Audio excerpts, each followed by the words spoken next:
already have we made it through yet another week of Star Wars news. Oh my goodness. What a week it has been. Well, as we only have 3 more episodes of The Bad Batch, we are coming close to the end of this series. Who's going to die? The biggest question today that we're talking about is, will Omega live? We got a lot to talk about today, so let's dive into all of it. How's everybody doing on this fine Saturday afternoon? We got a lot to talk about today. This is some Star Wars news that we got to get to, but that'll be later on in the stream. We got to talk about the topic at hand today, and that is, will Omega survive? Okay? We've talked about whether or not Crosshair will survive, and we'll talk about it again today. Crosshair, Hunter, Wrecker, Echo, all of them. But the big topic of discussion today is Omega. Okay? So first of all, how's everybody doing on this fine Saturday afternoon? Let me open up the chat so I can see what you guys are talking about. Let me see. All right, let's see. What's up, Skywalker Academy? What's up, Rose? What's up? This is the way. Soul, how we doing? Fearless, how we doing? Mr. Beckham, how we doing? Christoph, Zap, what is up? Okay. Manda United, what's up? Brandon, how's it going? Okay, I think I said hi to everybody. If not, yell at me in the chat, please. Okay, so today we got to talk about Omega. She is right now, as episode 12 told us, the most important piece to Palpatine's plans of surviving forever. Project Necromancer, creating a Force-sensitive clone, something that Palpatine can sort of put his Force essence into. All of that revolves around Omega. All of it. As far as we know, she's the only person in the galaxy that has the ability to transfer midichlorians without it either destroying the host, the blood deteriorates, or whatever it may be. She is the only person in the entire galaxy. The utmost importance to Palpatine's plans. So does that mean that she has to die? Because we know that Palpatine's plans don't work. They don't work. He dies in Return of the Jedi, and then he has to create Snoke, or the remnant of the Empire has to create Snoke, and then he creates a pretty bad clone of himself, and he has to suffer on Exegol for a while until Kylo Ren and Rey show up. So it fails. Whatever happens in these next 3 episodes, we know for a fact that Project Necromancer on Mount Tantus fails. Maybe Hemlock dies. Maybe the base explodes. Maybe Emery dies. But we know one thing for sure. It doesn't work. Whatever Omega has, whatever ability she possesses, does not work. Now, does that mean she's going to die? Does that mean she's going to survive? What does this mean? What does the future look like for Omega? Now, if you asked me this a few days ago, I would have said 100% Omega's going to get another spin-off show with Asajj Ventress after this. But that was before episode 12.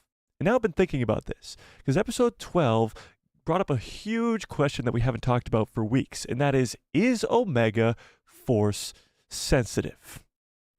Tell me in the chat if you think Omega's Force sensitive. I'm going to do a poll on this right now. Actually, we'll get rid of this poll. That was just if you haven't liked the live stream, what the hell are you waiting for? Let's do this poll right away.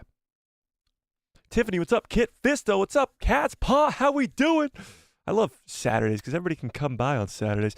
Do you think Omega is Force sensitive? Yes or no? That's it. Lance Guy, what's up? Is she Force sensitive? Yes or no? You tell me. You tell me. Because just a few weeks ago, when Asajj Ventress showed up and she lied to Omega's face, saying that she didn't have a high midichlorian count, and then immediately after, Crosshair was like, why would you lie to her like that? We were led to believe that Omega indeed has a high midichlorian count and is Force sensitive. Fast forward to this week's episode, episode 12, and we learn that that might not be the case. Because if Omega was Force sensitive, that they wouldn't need the other children in the vault. The girl Eva, the kid Jax, and the other creepy looking girl. They wouldn't need those kids if they had Omega's blood, because she has the ability to transfer the midichlorians, and she would have a high midichlorian count. Right? So it seems like Omega might not be Force sensitive, at least from what we understand from last week's episode. Right? This is all a bit confusing to me, so that's why we have to talk about it today. Because if she was indeed force sensitive, they could just cut out the middleman. They wouldn't need all these force sensitive kids in the vault. Hemlock says at the end of the episode that Omega is a piece to the puzzle, and these other kids in the vault as well are also pieces to that same puzzle. They're all needed to create a force sensitive clone, to create Palpatine's contingency plan. So is Omega force sensitive? And right off the bat, 84% of you say yes on this poll. Interesting. And I probably would have agreed with you if it wasn't for this week's episode.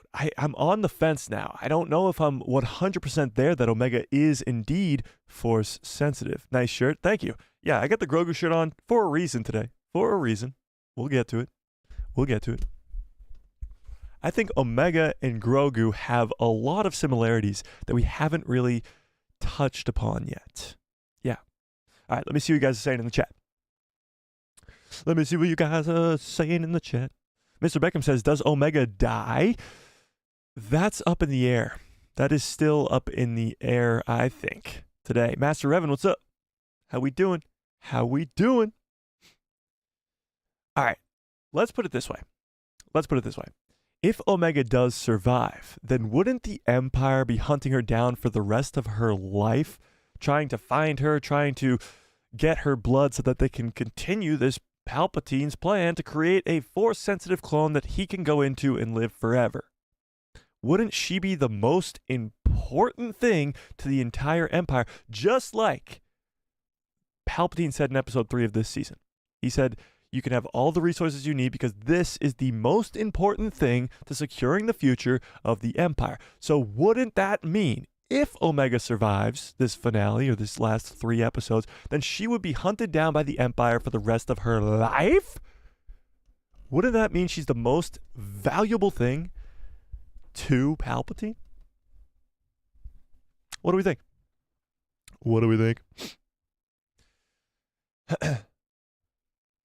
Yes, no, she's force sensitive. Yes, no, yes. Smash a like, everybody. Yeah, I agree with that. Everyone is force sensitive. It's to what degree is the question. That is true. Midichlorians are a thing that's in every living thing. And it's kind of just the degree of how much midichlorians you have. Obviously, Anakin Skywalker, Yoda having extreme amounts. And it's how much training you've had. And we know Omega has almost 0 training other than the very small training with Asajj and the meditation with Gungi in Season 2. But that's not really training. If people were complaining about Sabine Wren having 15 years of training and then using the Force and complaining about that, then if Omega started to use the Force now, I can only imagine how crazy of a backlash that would be. Just insane. Absolutely insane. But yes, everybody has midichlorians in their blood. It's just to what extent? Kind of. Yes. Lance Guy says, she is definitely showing characteristics with the animals. I get you. She has connections to animals. Yes, very similar to Ezra Bridger and Cal Kestis, where they have the ability of Force taming, where you can tame an animal by using the Force. And we talked about this with the Asajj Ventress episode. Give me a 1 into the chat if you think that Omega was the one who called that Kraken beast. What was it called? The Vrathtar or something like that? In the episode with Asajj Ventress, when they take the boat and go out into the middle of the ocean, and Omega stands over the edge of the boat and holds out her hand, trying to use the Force, trying to connect to something, and it doesn't work. Then Asajj Ventress stands up and has all those glowing fish spinning around, but she didn't call that Kraken beast. Somebody else did. Do you guys think that was Omega? Give me a 1 into the chat if you think that's Omega. Give me a 2 if you're like, no, Omega can't do that. Omega's had some connections with animals in the past. Batcher is the perfect example in this 3rd season, as she helped heal him, and now her. Is Batcher a he or a her? I don't even know. But she helped heal her. I'm gonna go with her, and now she won't leave her side. So it seems like Omega might have a strong connection with the animal side of things, and it seems like a lot of you agree with that. So you do think that that's what happened? I agree. Badger is a she, Mike. Okay, thanks. Oh, wait, what? Land Sky just said it's a guy. Oh no. Oh no. Badger is a female. Got it. Okay, cool. Cool. Okay.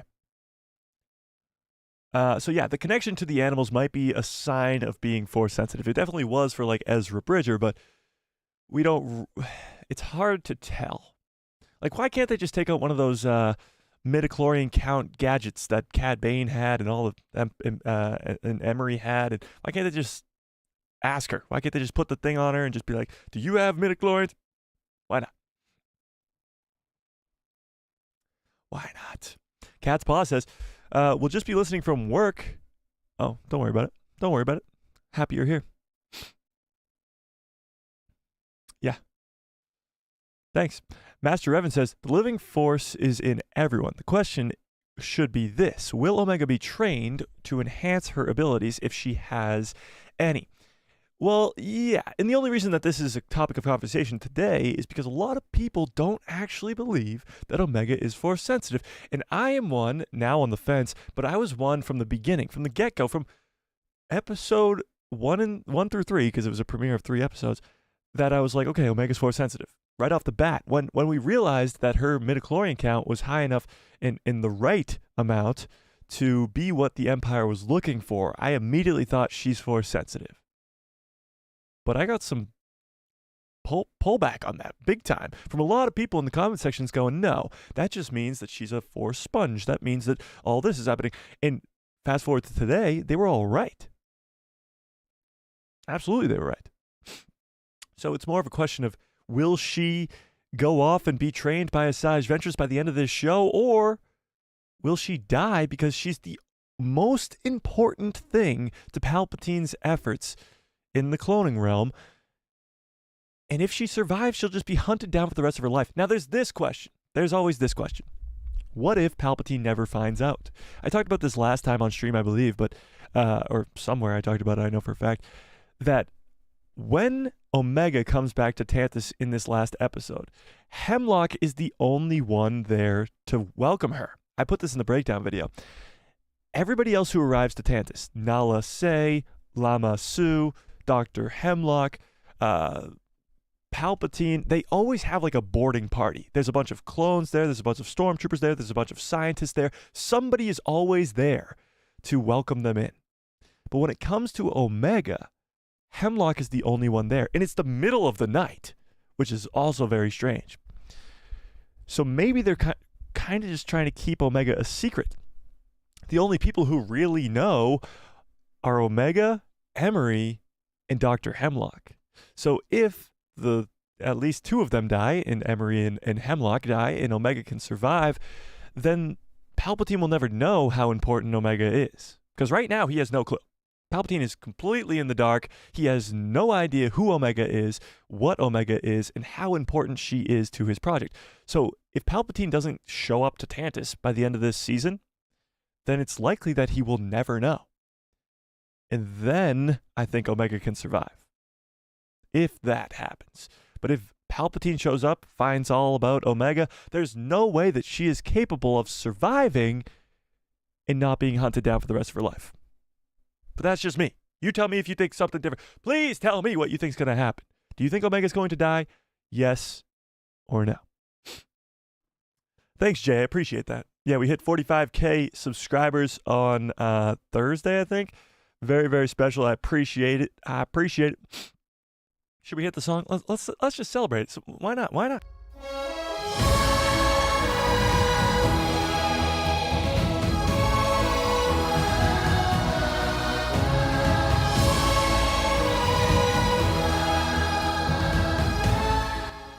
Oh yeah, 45K, absolutely insane. I appreciate it. Yeah. Thank you. Cat's Paw says, I think Ventress sampled Omega's blood and knows that she can be trained. She basically told the boys she'd have to leave them to do so. That's true. When Asajj Ventress was leaving, she pretty much said that she couldn't take Omega in because she had the Bad Batch, because she was a part of that she knew that she wouldn't be able to train her because she'd be way too focused on her brothers. Absolutely. Yeah. Omega and the Bad Batch fake their deaths. Only a few know of her. It's possible that they could fake Omega's death. Because yes, only a few people know about Omega and how significant she is. So they could fake her death. If Mount Tantus blows up, it's possible that she could just have been in the wreckage type deal. Like she just died there as well. Now the other Bad Batch, let's just take a second to do this. Now this poll doesn't seem to be moving, so we're going to end it. By the way, 82% of you think Omega's Force sensitive. That's good. But let's pull this up. Who do you think will die by the end of the Bad Batch? Here are your options. Crosshair, who I think is probably the most likely. Crosshair, Hunter. Again, I only get 4 options on here. So Wrecker, and all of the above. Now notice I didn't put Omega on this list. I only had 4 options, but I left her off for a reason. These are her clone brothers. These are the other members of the Bad Batch. Who will die by the end of this season? Will it be Hunter? Will it be Wrecker? Will it be Crosshair? Or will it be all of them? Because this is an extremely important question. Will it be all of them? Let's see what you guys think. Right off the bat, we got 59% of you guys saying all of them. And I agree. I think all of them are going to die. And as I said in my video that I posted yesterday, which by the way has over 20,000 views, insane. Whatever. It's record breaking on the channel. I just had to mention it. In the video I posted yesterday, we talked about this trailer. Now let's check out this trailer again, okay? Let's just check it out. This was the trailer that was released right before Wednesday's episode. So this was released on Tuesday. There's some new footage in here, but the dialogue is the most important thing. Let's take a look at this. It's only a 30-second trailer. Let's just watch it all the way through. You are a vital piece to our work here. Secure the future of this empire. The Empire's targeting us. If we all go in, we're not all making it out. We're going down. Strap in. Abort the mission.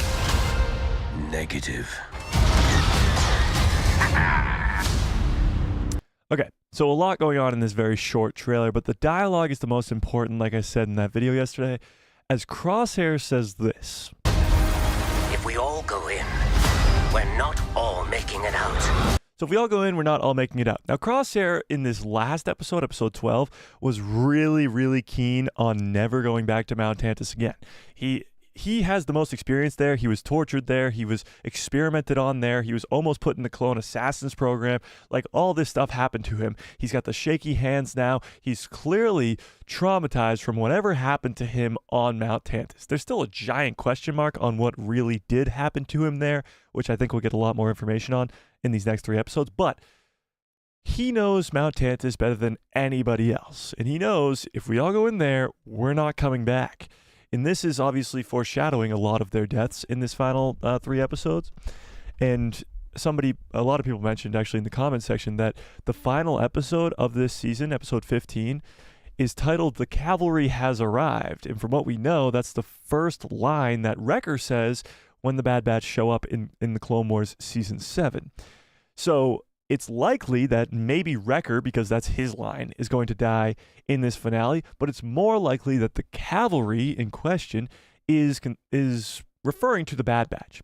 And the Bad Batch are all likely going to either make a sacrifice or somehow die in this finale. Now, I've been talking about them dying for weeks and weeks and weeks, and everybody's like, "Oh, Mike, why do you want the Bad Batch to die so much?" I'm just being realistic, people. I'm just being logical.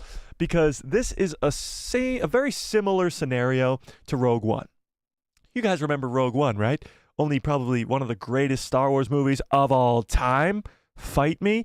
It's one of the greatest Star Wars movies ever. And it ends, spoiler alert, with all of the heroes, or not all of them, but you know what I mean. All of the main heroes dying. All the main heroes dying. They all make a sacrifice play, get blown up by the Death Star to get the Death Star plans to the rebellion to kick off A New Hope, kick off the original trilogy, kick off everything. But they all die. In the movie's called Rogue One. And guess what the heroes are called? Rogue One. I think a very similar scenario is going on here, where this is called The Bad Batch. The show is called The Bad Batch. And I think we're going to be seeing the end of said Bad Batch by the end of this season. I think it's a very similar case to Rogue One. And it's not just the scenario of they don't show up in anything else. Because, no, they don't. They don't show up in Kenobi. They don't show up in Rebels. They don't show up in the original trilogy. They don't show up in The Mandalorian. But you could say neither does Ahsoka. Neither does the Rebels crew show up in the original trilogy. Neither does Asajj Ventress. Neither do this person, that person, this person, that. It doesn't just depend on whether or not they show up in the next project. Because obviously they weren't created in 1977. But it does have to do with where their arcs have been leading. I've been saying this for a few weeks now, that the same way that Din Djarin starts off hating droids at the beginning of season 1 of The Mandalorian, and now he trusts Grogu, his most valuable person in his life, inside of a droid in season 3, the same way that we go on character arcs like that, I think the Bad Batch are going on a very similar one. Episode 1, Season 1 of The Bad Batch starts with them going back to Kamino after Order 66, and they get into this big fight in the cloning cafeteria, whatever you want to call it, on Kamino, with the Regs. They fight with the Regs all the time. They don't like the Regs. They hate the Regs. And now they're going to sacrifice themselves in the finale to save the Regs. It's a full circle, massive story arc moment for these characters, not only to save Omega, but to save the clone Regs that they've been fighting with their entire lives. They felt different from their entire lives, and now they're going to be the heroes to save the day. It's called character development, ladies and gentlemen, and it's going to be absolutely insane, but it will cause, or will lead, to the death of many of our favorite characters here.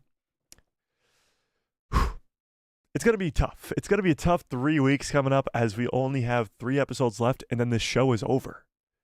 Time has really, really flown by in this 3rd season. It felt like yesterday we had the premiere and we're already 12 episodes in with only 3 left.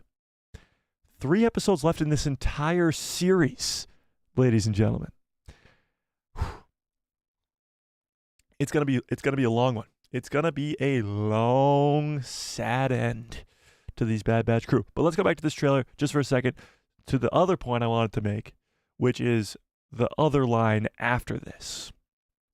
So that was the crosshair line, which if we all go in there, we're not all making it out. I agree. We're going down. Strap in. Actually, before we even get to the next line, Captain Rex says we're going down, strap in. But this isn't Rex, this is Hunter. So Hunter's got all painted black armor now. I don't know when this happens, probably within the next 2 episodes going into the finale. But Rex says we're going down, strap in. Now, right now, Rex isn't with our heroes, so that means he's coming back for sure. But he's not in this scene either, so I don't know what that means. Strap in. Abort the mission. Negative. So, abort the mission, negative. Now, it says an officer says abort the mission.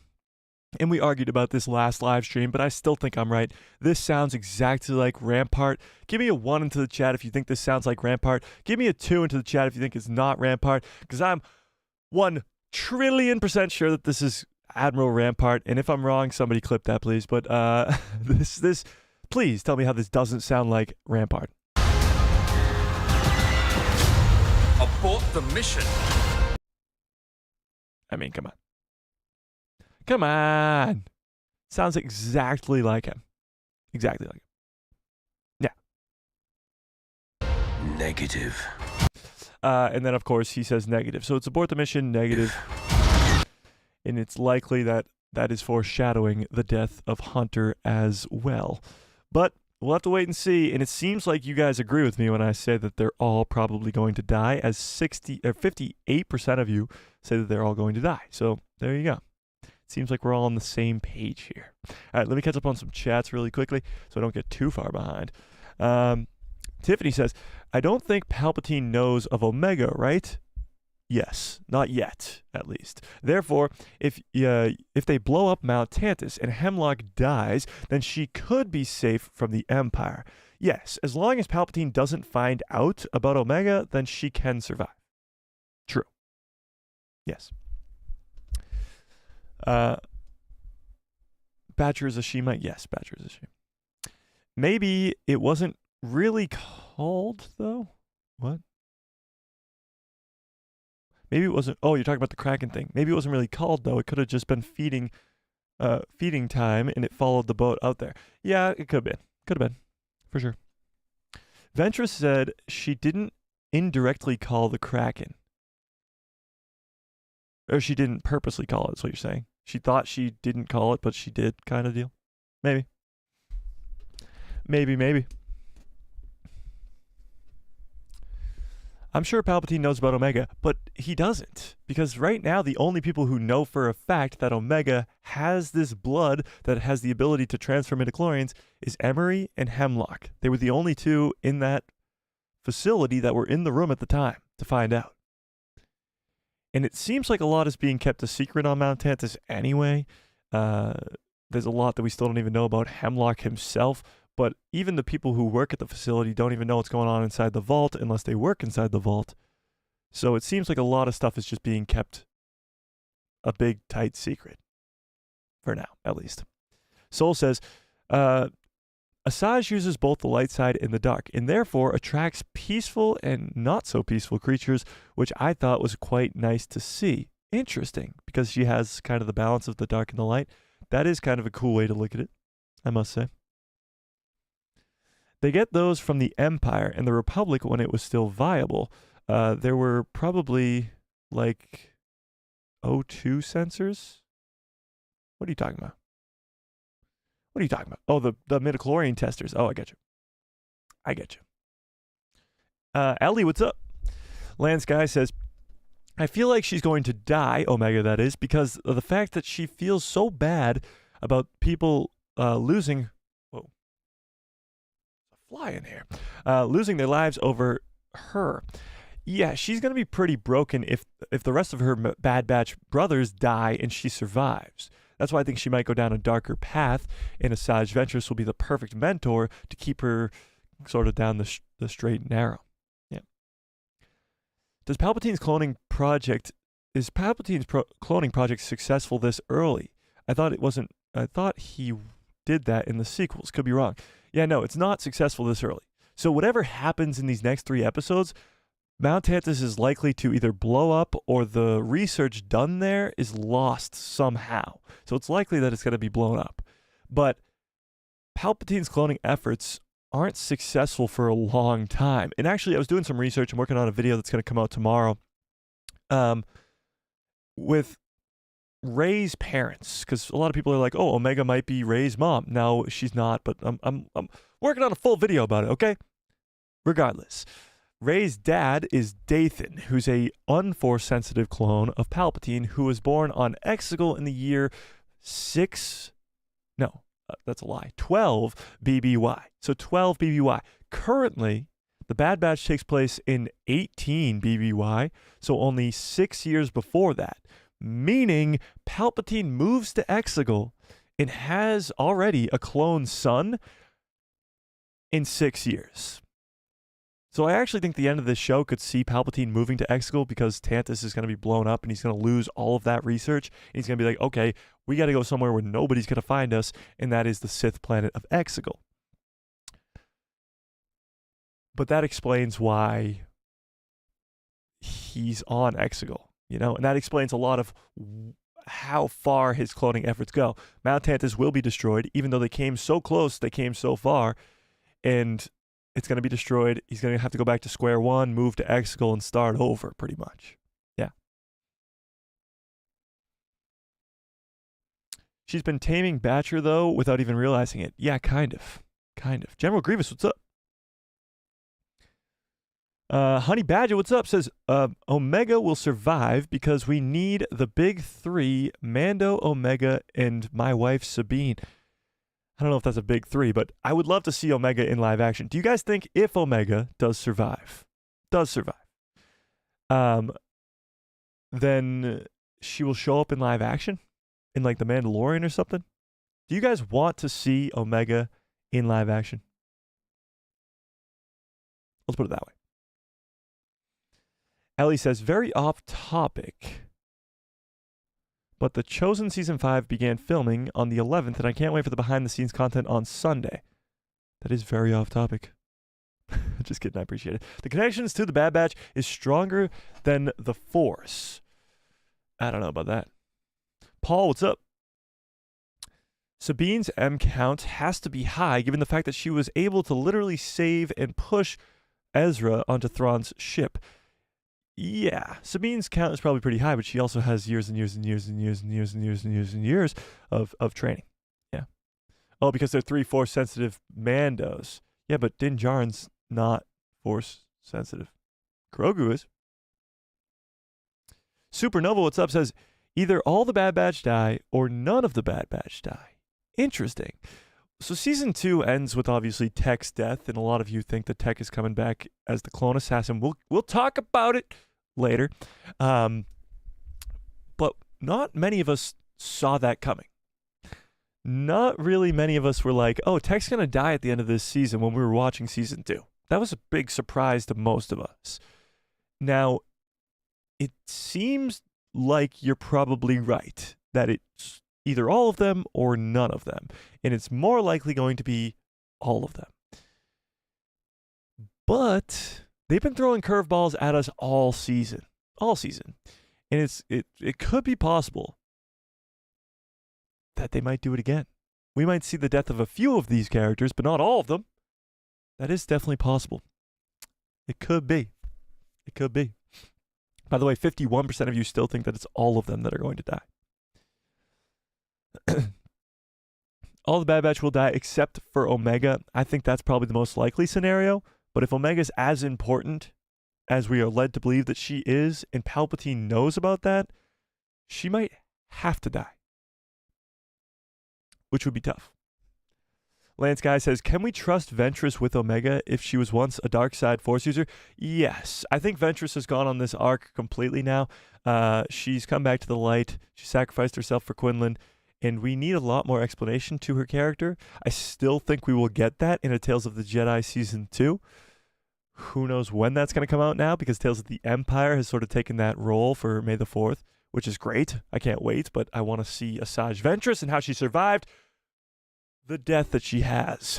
That's kind of a big thing. Nick says, who will die? Yes.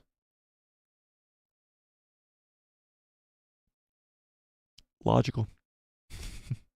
Is this actually the last season? Yeah. So this will be the last season. There won't be any secret 4th season coming out for the Bad Batch. This is it.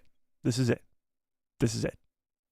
Which again leads me to believe that this is going to be the end of the Bad Batch. Because if there is going to be a continued story, whether it follows Rex in the Clone Rebellion, like Cat's Paw loves, or it follows Omega and Asajj Ventress as they learn to use the Force and all this other stuff, the Bad Batch have to die. Because if they continued, then the show would just continue to be called The Bad Batch. We don't know what the next animated show is going to be called. Will it be called Omega and Ventress's Fun Adventure Time? Or will it be called The Hidden Path or The Clone Rebellion or something along those lines? I don't know. But it won't be called The Bad Batch. Probably because most of them are going to die. Yeah. But yes, this is definitely the last season, Paul.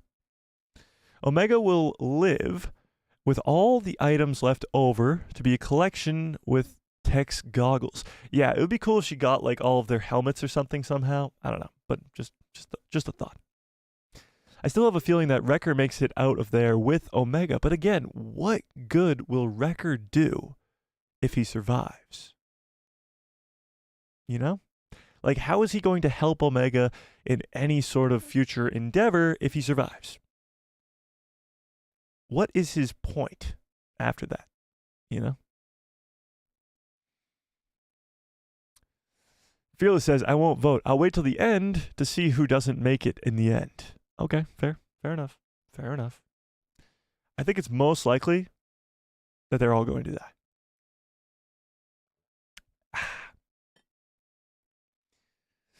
Tiffany says, all of them? It'll be hard to recover from that. It will be. And imagine how it's going to feel for Omega. Like Omega had the death of Tech in season 2, and she took that pretty hard. Like really, really hard immediately after. Now what if she loses everybody? Just everybody. What's up, Maggie? How we doing? She's going to have a tough time recovering from that. Yeah.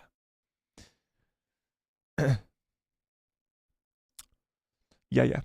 Honey Badger says, I have a strong feeling that this will be a Rogue One style ending for the Bad Batch, unfortunately. I agree. I 100% agree. I think Tantus has to go. The Bad Batch themselves have to go. So it's like a match made in heaven where the both of them are probably going to blow up together in some sort of epic end. I really don't know. Like, let me ask you guys this.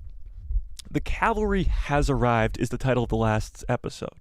Now, that could be referring to just the Bad Batch, but I think it's going to be something similar to the end of Rebels Season 4, where Ezra gets all of his heroes or his friends together, from Gregor, Wolf, and Rex, to Hondo Unaka, to the Purgle, to his ghost crew, to all of his friends in the galaxy together to fight against Thrawn.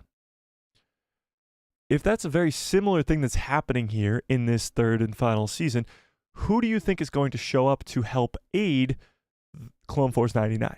We know probably Rex. We know probably Echo, of course, because he was once a part of them. But who else? Could we be seeing some familiar faces like a Asajj Ventress, like a Fennec Shand, like maybe a Hera Syndulla, which is probably a little bit less likely, like a Kanan Jarrus, Caleb Doom? Who else have they come into contact with that could help out? Who do you think will show up and help them not only save the clone regs on Mount Tantus, but destroy Mount Tantus so that the Empire can't continue this cloning efforts? What do we think? Ahsoka? Ahsoka's an interesting one. I don't think she's around at this point.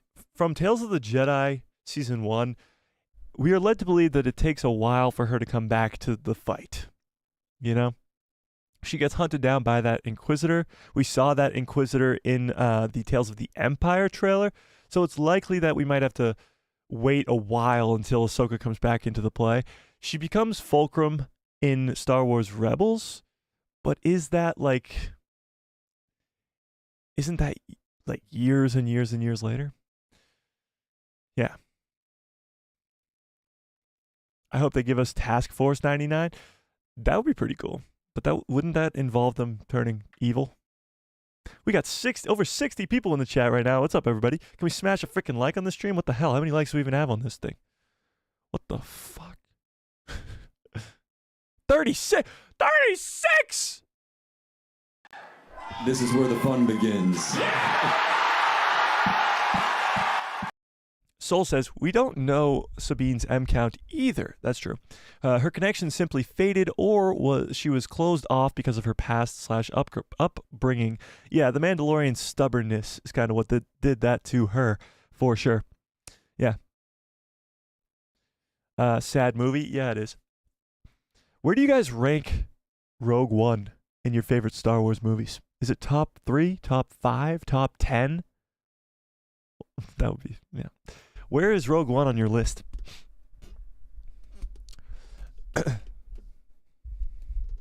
My favorite part was the Vader ending. Oh yeah, Rogue One's ending is absolutely insane. Vader's hallway scene, peak. Absolutely peak. Top 5. Interesting. Top 5. You guys all got a top 5? It's in my top 3. It is in my top 3. Top 5, top 5. Nice. Interesting. For me, it goes Revenge of the Sith, obviously, Empire Strikes Back, and then Rogue One. Like, almost tied with Return of the Jedi, but I think Rogue One beats it. Yeah. Duff Dog 64 says, Wrecker and Hunter will die. Well, what about Crosshair? You think Hunter and Omega will survive? I don't know. I think Omega can't really have any attachments left. That's kind of where we're at with that. Yeah. Long live Vader. Oh yeah. I think Omega is related to Rey somehow. All right, Catherine, that's a good point. Let's talk about this for a second. I've seen this all over the place. Everybody seems to think that Omega is related to Rey. Now, it's likely that Omega's blood in some sort of way is used to create Rey down the line, but there's no way that she can be Rey's mom, because Rey's mom is already an established character in Star Wars canon, and it wouldn't make sense at all unless they retconned a shit ton of things, which they could. I guess they could, but it's unlikely.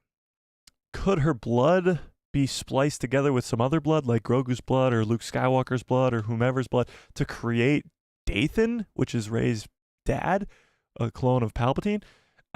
Yes. And then, in theory, yes, Omega could have been a reason as to why Rey gets created in some way. Yes. But it's unlikely. Yeah. Going to be a sad ending for sure. I still have to catch up on some episodes. Badger, go watch them. What the hell? Just watched the episode again today. I watched it yesterday. That episode 12 is actually really, really good. A lot of people shit on it this week. It's good. It's really good. Cat's Paw says, yeah. Don't worry about it. Supernova says, would be really interesting to see Asajj Ventress fight Vader. Yeah, we talked about this a little bit. Let's ask the class. Give me a 1 into the chat if you think that if you think Vader is still going to show up. Give me a 2 if you're like, no Vader. Vader's not coming. It doesn't make sense for Vader to show up. What do we think? Yes or no? 1 or 2? What do we think? Vader showing up? Because Vader versus Asajj Ventress would be so damn cool, but Vader meeting Rex would be insane. Because Rex, first of all, wouldn't know it's Anakin, but Anakin would know that it's Rex. Vader would recognize him almost immediately. Very similar to the way I think that Anakin/Vader is going to recognize Barriss Offee from the Tales of the Empire trailer. I think we're going to see a very similar thing with Rex and Vader if he does show up in this third season. Wow, we're very split on this one, huh? Vader's looking for Kenobi? Not yet. Well, I mean, he's always looking for Kenobi, but yeah. Yeah. He Be King, what's up? All right, we got a bunch of 2s. Way more 2s than 1s, I think, but there is some 1s in there. So some people are still holding out hope that Vader will show up in this third season. I mean, it's always possible that he shows up as like a last-minute, holy shit, Vader's here type deal like he does in everything he's in, from Rogue One to the Jedi Survivor or Fallen Order game to Kenobi. Like, he always shows up in the back half or the last episode or the last sort of scene and kicks ass. That's sort of Vader's thing. So maybe, just maybe, we could be seeing him in this final season. But I would say it's less likely than it is likely. I'd put it at probably no. But we'll see. We'll see. We shall see. We'll see. Fearless says, I'm so sick and tired of the heroes always getting killed off lately. What kind of hope is there supposed to be for the viewers? Interesting you say that, Fearless, because I've been seeing so much online of no one ever truly dies in Star Wars. And this is something that people have been complaining about for years now, since Palpatine returned. A lot of this is stemming from that. And a lot of characters do sort of just survive everything. You look at like Reva, who survived being stabbed twice by Vader. You look at Cal Kestis, who survived being stabbed by Vader. Sabine, who survives being stabbed by Shin. Like, people survive a lot, and they're never truly gone, as people like to say. But I completely agree with your outlook on this. People are dying left and right in the Star Wars galaxy. Fan favorite characters, by the way. Tech died last season. We're going to see a lot of deaths in this season for the Bad Batch themselves. But look at The Mandalorian. Mando Season 1, Queel, spoiler alert, dies in the finale. Like, nobody expected that to happen. He was a fan favorite character. Very similar, IG-11 dies in that finale as well. So there's a lot of death in Star Wars. Kanan's death, yeah. Kanan's death in Rebels is one for sure that will haunt us forever. But people still just seem to say nobody can really die in Star Wars. I don't know. Just a different perspective, I guess. Don't remind me that there's only 3 episodes left. There's only 3 episodes left of this entire series. The Bad Batch themselves are coming to an end in just 3 episodes. Sorry, Catspaw. Catherine says, going to need a grief counseling with this last episode. It's going to be a sad one. That's for sure. Yeah, 100%. Land Sky says, I don't like the fact that they went away from the beginning of the first episode of The Bad Batch and Kanan when he left. What? You don't like the fact that we've never seen Kanan again, is what you're saying? It'd be cool to see Kanan again, but he has to go into hiding, you know? Is there a double episode? There's no double episodes left. We have 3 weeks, all 1 episode. But the finale might be a lot longer than the other episodes before. That's just kind of what I'm assuming. Yeah. Yeah. All right, so let me ask you guys this. On this poll, we have Crosshair, Hunter, and Wrecker. Now, obviously, we're missing 2 major pieces of the Bad Batch puzzle, and that is Omega, which I think will survive. But we'll talk about that in a second. But Echo. Let's talk about Echo. Echo's a very interesting character because, to me, he's like not even around in this 3rd season at all. And that leads me to believe that he's not going to die. So let me ask you guys, do you think that Echo is going to survive? Yes or no? Just an easy yes or no. Kid Fisto says, I think Echo will survive. I think so too. I think the lack of Echo leads me to believe that there's going to be a surviving Echo. Supernova says Echo's going to die too. Interesting. Star Wars for Life, what is up? Yes, Echo survives, or yes, Echo's a goner? Hang on, I confused myself. Is yes dead or no dead? What? I've confused myself. Do you think yes, he will survive, or no, he will die? So no is dead, yes is survive, I think, right? Did I say that right the first time? It looks like a lot of you guys think he will survive. Huh, interesting. Jacob says, I agree with your video. I think Echo will live as well. I appreciate that, Jacob.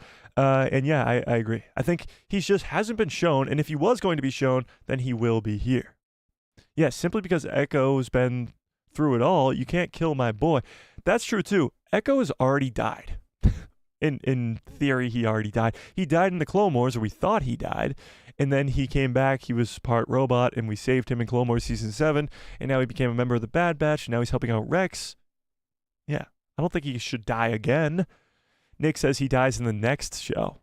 It's possible. Yeah, that's definitely possible. There's 66 people watching. Let's go. Order 66. Can I get 66 people to just spam Order 66 in the chat? Just one from everybody, but I want to see Order 66 66 times.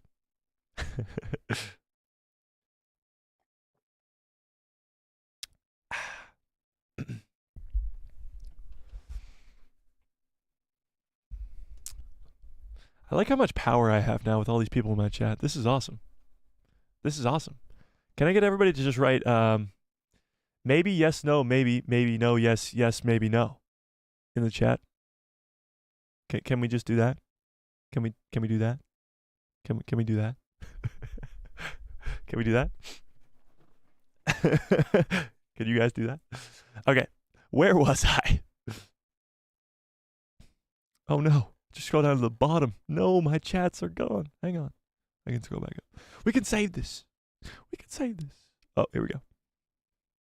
Oh. Where was I? Damn it. Where was I in this chat? Oh, here we go. Trying to watch it again from season 1 before the finale. You're trying to watch the Bad Batch all the way over again before the season finale? That's crazy. Maybe, no, yes, maybe, no, yes, maybe. Is that what I said? I don't know if I got that. I feel like you guys are getting this wrong. I feel like you're all getting this wrong. I feel like you're wrong. This is awesome. This is hilarious. All right. Well, I got all your attention. What is your favorite Star Wars movie? Put it in the chat. Favorite Star Wars movie ever. Do it now. Friggins, what's up? All right. Imagine the look on Rex's face if he reunites with Ventress in the finale. Oh yeah, I didn't even think about that. I was thinking about Ventress meeting Vader or Rex meeting Vader. What if Rex meets Ventress? Because Rex has fought against Ventress so many times, like countless times. Wow, that would be actually pretty cool. That's a good one, Supernova, for sure. Yeah. Can you trust Omega with Ventress? Yeah, I think so. I think so. Honey Badger says, I've always liked Asajj. She wasn't always dark in that way. I feel like Asajj and Maul are two great Siths because of how in tuned they are with their emotions. Yes, Asajj is a very cool character, has been from the jump, but even in the Clone Wars, when she turns on Dooku and tries to fight against Dooku with the Savage Opress, like all that stuff is unbelievably cool. Yeah. Someone a while ago said, what if Omega has to unalive herself so that the Empire doesn't get their hands on her? That would just be horrible. Like, if Omega has to sacrifice herself to save the galaxy or whatever it may be, that would be insane. It would be insane. Everybody's like, oh, Star Wars will never kill kids. Let's just wait and see, okay? Let's just wait and see. Let's get to the Grogu of the whole thing. So Grogu, I wore this shirt on purpose today. Grogu is very similar to the character of Omega. Grogu can live up to like the next 900 years from what we've seen with Yoda, so we think that he's the future. And a similar thing has been put onto Omega. People think because she's so young that she is going to be a part of Star Wars' future. Like we've talked about, she might be in the next animated show with Asajj Ventress. She might even show up in The Mandalorian in live action as Tamara Morrison with the blonde wig on. And she might actually have a future. But what if we've just been blinded by the Grogu of it all? What if Grogu, because he's so cute and he's so awesome, look down, he's on your shirt right now, I bet you he is,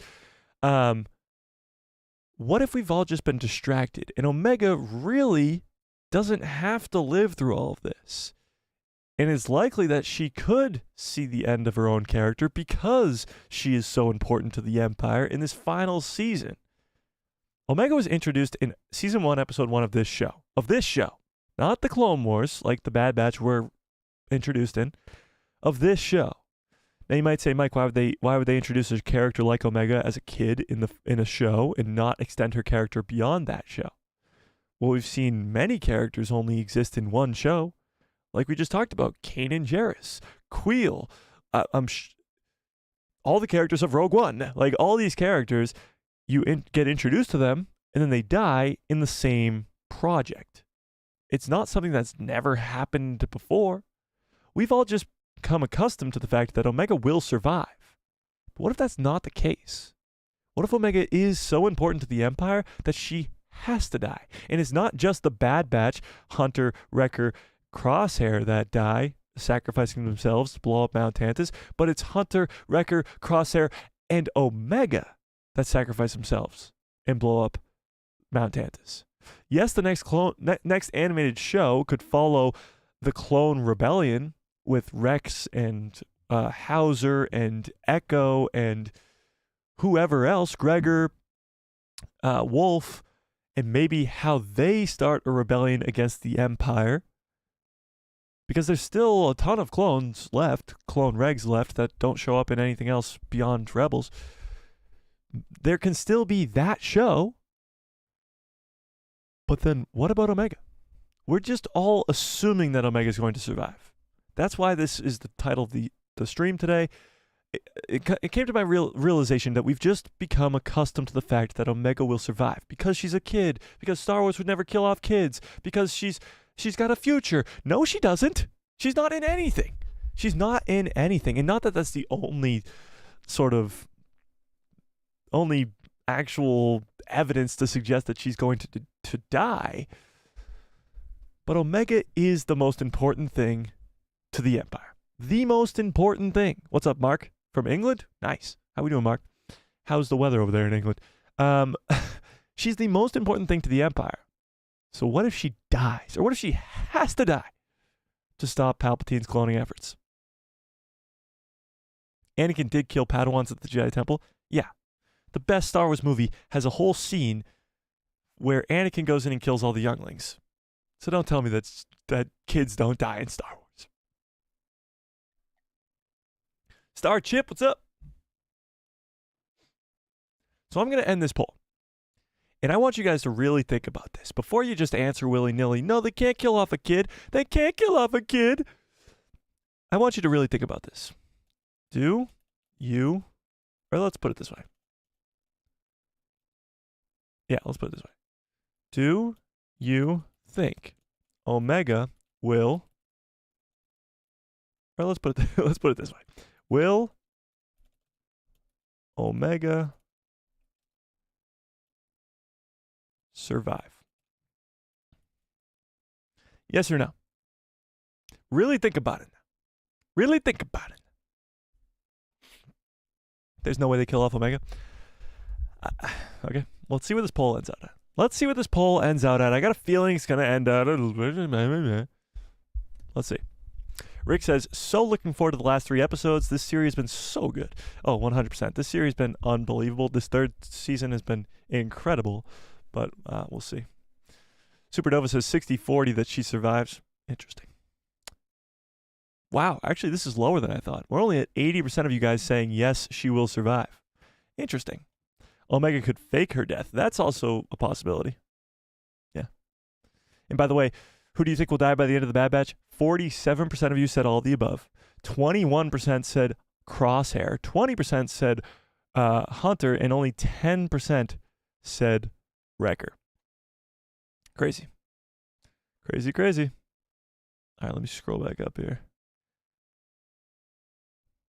David, what's up? David says, Chuchi will likely help them because she's a good friend with the clones, especially Rex, who knew Chuchi since the early Clone Wars. That's true, actually. I didn't think about that. Could we be seeing some help from the Senate? Senator Chuchi's definitely... We're not seeing the last of Senator Chuchi. There's a reason. We haven't talked about this in weeks, but I believe in episode 6, correct me if I'm wrong, episode 6 of this season, we saw the meeting between Senator Chuchi and Senator Singh, where Rex was protecting them from the clone assassin. Do you guys remember that? Give me a 1 into the chat if you remember that. That meeting between Singh and Chuchi. That was really the only sort of scene from this 3rd season that felt like season 2. Season 2 had a lot of Coruscant, had a lot of Senator stuff, had a lot of the clones being retired, forcefully retired. All that was sort of a main focus in season 2. And in this season, that hasn't been the focus at all. Now, obviously, there's bigger fish to fry with Mount Tantus and Omega and all this stuff.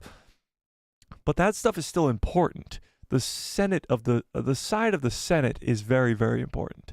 So maybe we will see some help from Coruscant, from Senator Chuchi, Senator Singh, and all these other senators as well as they come together to form a rebellion.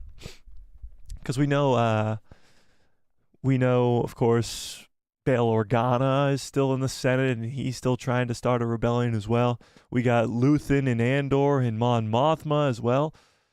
So this could all be connected, sort of, you know? Yeah. Yeah. David says Chuchi may have created an early rebel alliance. It's possible. She could be in like the early parts of that, you know? Do we know if Rex will help the Bad Batch go to Tantus? Well, we don't know for sure, Jacob, but we can assume that that's probably what's going to happen. Yeah. Omega's blood could be used for the cloning project, and Rey's dad is the result of it. But if Omega's blood has the ability to transfer the midichlorians, then why wouldn't Rey's dad be force sensitive? Because he's not. He's a failed clone of Palpatine. Yeah. The Mando movie is still my all-time favorite. You haven't seen it yet. What? You haven't even seen the movie yet. You haven't seen it yet. Top 3, top 5. Rogue One's the top 5 movie, top 3 movie. It's in my top 3 for sure. Trooper Gio says, I think Scorch survives and we get to see the Delta Squad fully reformed. That'd be pretty cool. I don't think so, but it would be cool. I think Scorch is going to die. I think he'll probably die on Tantus. Chris, what's up, says, did you hear about we were going to be getting a reboot and doing a Scary Movie 6 in 2025? No, I did not. No, I did not. I think Crosshair has the biggest chance of dying. I agree. I think Crosshair's gone on this major redemption arc type deal, and I think he probably will be the most likely to die. Yeah. Yeah. For me, it goes Rogue One, Clone Wars, Bad Batch, Mando, and Ahsoka. Well, Rogue One's a movie, and the rest of those are shows, but I got you. Daisy Ridley just has an accent. I doubt Omega and Rey are related. Yeah, and they're two different accents. One's an English accent and one's an Australian accent, right? Yeah. Nick says, I want Vader to show up in season 2 of Andor. Ideally for like 30 seconds, the ISB spies enter his room and Vader is standing there quietly in the back before he turns around and we get a hard cut back to Luthen. That would be crazy. I think season 2 of Andor has the ability to have some cool stuff in there, like Vader, like Krennic, and all these other people, because it takes place on Coruscant. Could see Palpatine. Like, there's some cool things that could happen in Andor season 2. I'm excited. Yeah. Jeffrey Snow, what's up? Says, hi Mike, what's up? I think everybody is going to die to match back the sequels because we never see them in the sequels. Well, just because they don't last till the sequels doesn't mean they have to die here, but I do agree with you that I think they're all going to die. Yeah. The Bad Batch fans need to accept Tech is dead. All right, let's talk about that. Tell me in the chat, who do we think the clone assassin is? Do we think it's Tech? Do we think it's a clone of Crosshair? Do we think it's Commander Cody? Do we think it's nobody? Tell me in the chat. Tell me your take in the chat. Who is the clone assassin? I've been seeing Tech all over the place. And the reason I ask this, because we've pulled this up a million times, is I actually did a community poll on the channel. Because we get a lot more, obviously, we only get probably 50, give or take, votes on these polls in the live streams. So I did a poll on the community tab on this channel here to see, with a bigger audience, who everybody thinks the clone assassin is. And actually, the results surprised me in a big way. This is from 2 days ago. So with over almost 5,000 votes, these are the results that have come in. Who is the clone assassin in the Bad Batch Season 3? With almost 5,000 votes, 38% of people say Tech. Second is 27% saying someone else than these three. And then third is 18% with Commander Cody, and 17% is a clone of Crosshair, which was high to me, this clone of Crosshair one. But Commander Cody was very low to me. It was extremely low to me. But Tech has a very big lead with over 11%, very big lead. This is pretty crazy.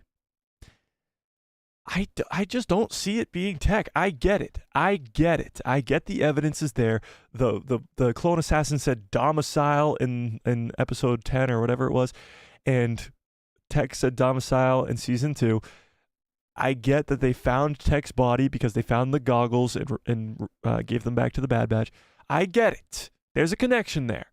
I just don't see the reason to bring Tech back. Bring him back from the dead just to kill him off again? Like, if he is a clone assassin, he's been brainwashed, he's fighting against the Bad Batch now, are you just going to kill him again? Is that the end? Is this what people want? Do you want to bring this person back just to kill him off again?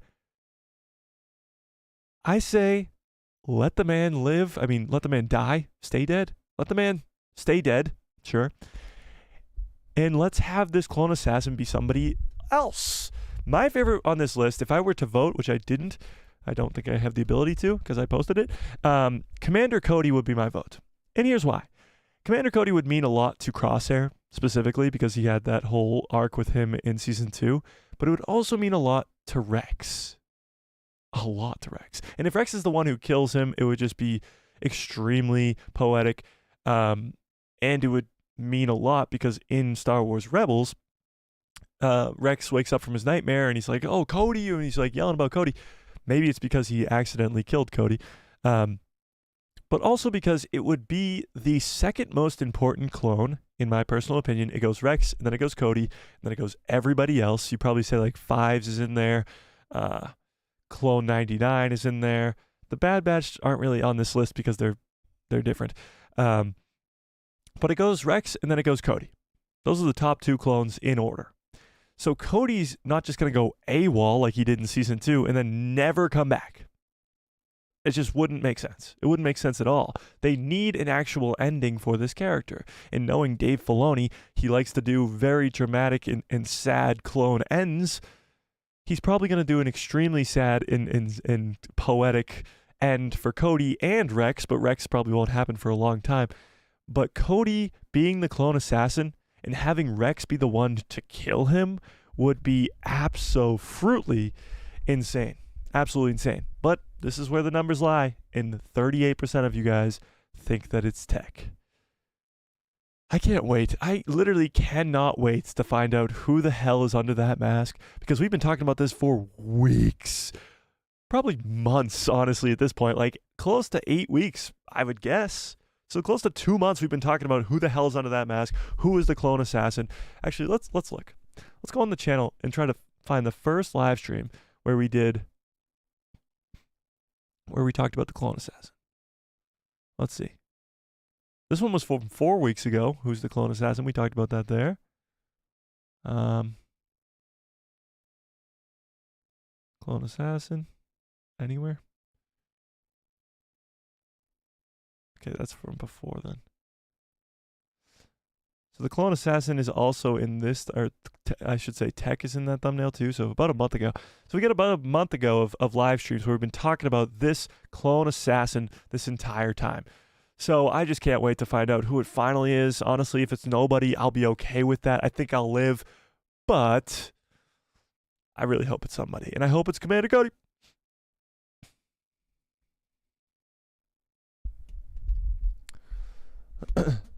Cat's Paw says, it's going to be hard to rewatch the Bad Batch series knowing that it ends in the same way like rewatching Rogue One.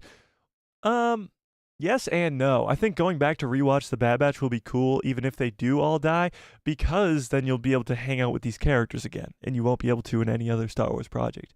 The Bad Batch are a very cool group of heroes, obviously, but I don't see them like coming into live action. It's going to be difficult enough to bring in, let's say, Omega into live action, having an actress look like Tamara Morrison with a blonde wig on. But to bring in Hunter, Crosshair, Wrecker, and Echo, all clones that look exactly the same, sort of, they had their differences, but they look exactly the same. They look like Tamara Morrison. That's going to be extremely difficult to do. Yeah. Yeah. Mandalorian Legion says, if Echo dies, I would be really disappointed because he has had the least character development out of all the Bad Batch. Yeah, and he already died. He already died in the Clone Wars and was brought back. So why not just leave him be? Like, let him live for a while. Let him spread his legs out. Why did I say it like that? Let him stretch his legs out, I guess. I don't know. Let him just live, okay? Let the man live. What about Slick? I've heard Slick. Slick has been a very popular theory for the clone assassin. Slick is, of course, a clone from the Clone Wars. It wouldn't be a very recognizable clone to many of the normie fans, and it wouldn't be important at all to the Bad Batch themselves. If you guys don't know who Slick is, this is him right here.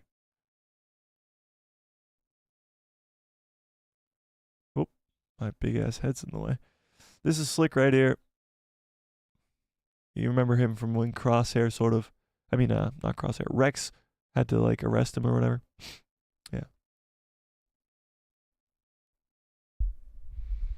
Yeah.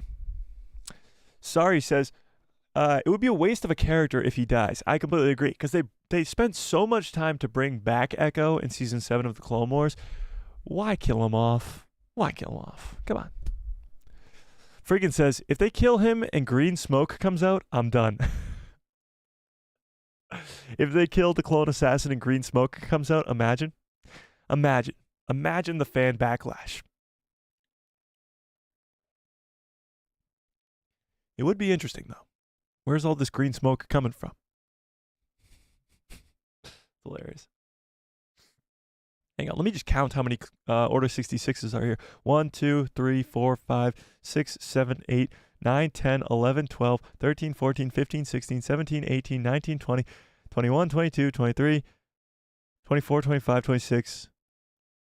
Damn, 26 Order 66. That's pretty impressive. That's impressive. I've also been seeing this theory saying that Echo Base is named after Echo, which would be a cool reference. It would be a cool reference, but how would that even come to be? Like, how would Echo become such a war hero or whatever that they name the base on Hoth, the rebel base on Hoth, after Echo? Maybe. I just don't see it. It could be cool. Master Skywalker, there's too many of them. What are we going to do? I got a bad feeling about this. Echo is the closest thing to Vader other than Anakin at this point. Yeah, he's kind of just been turned into a robot for sure. Indeed.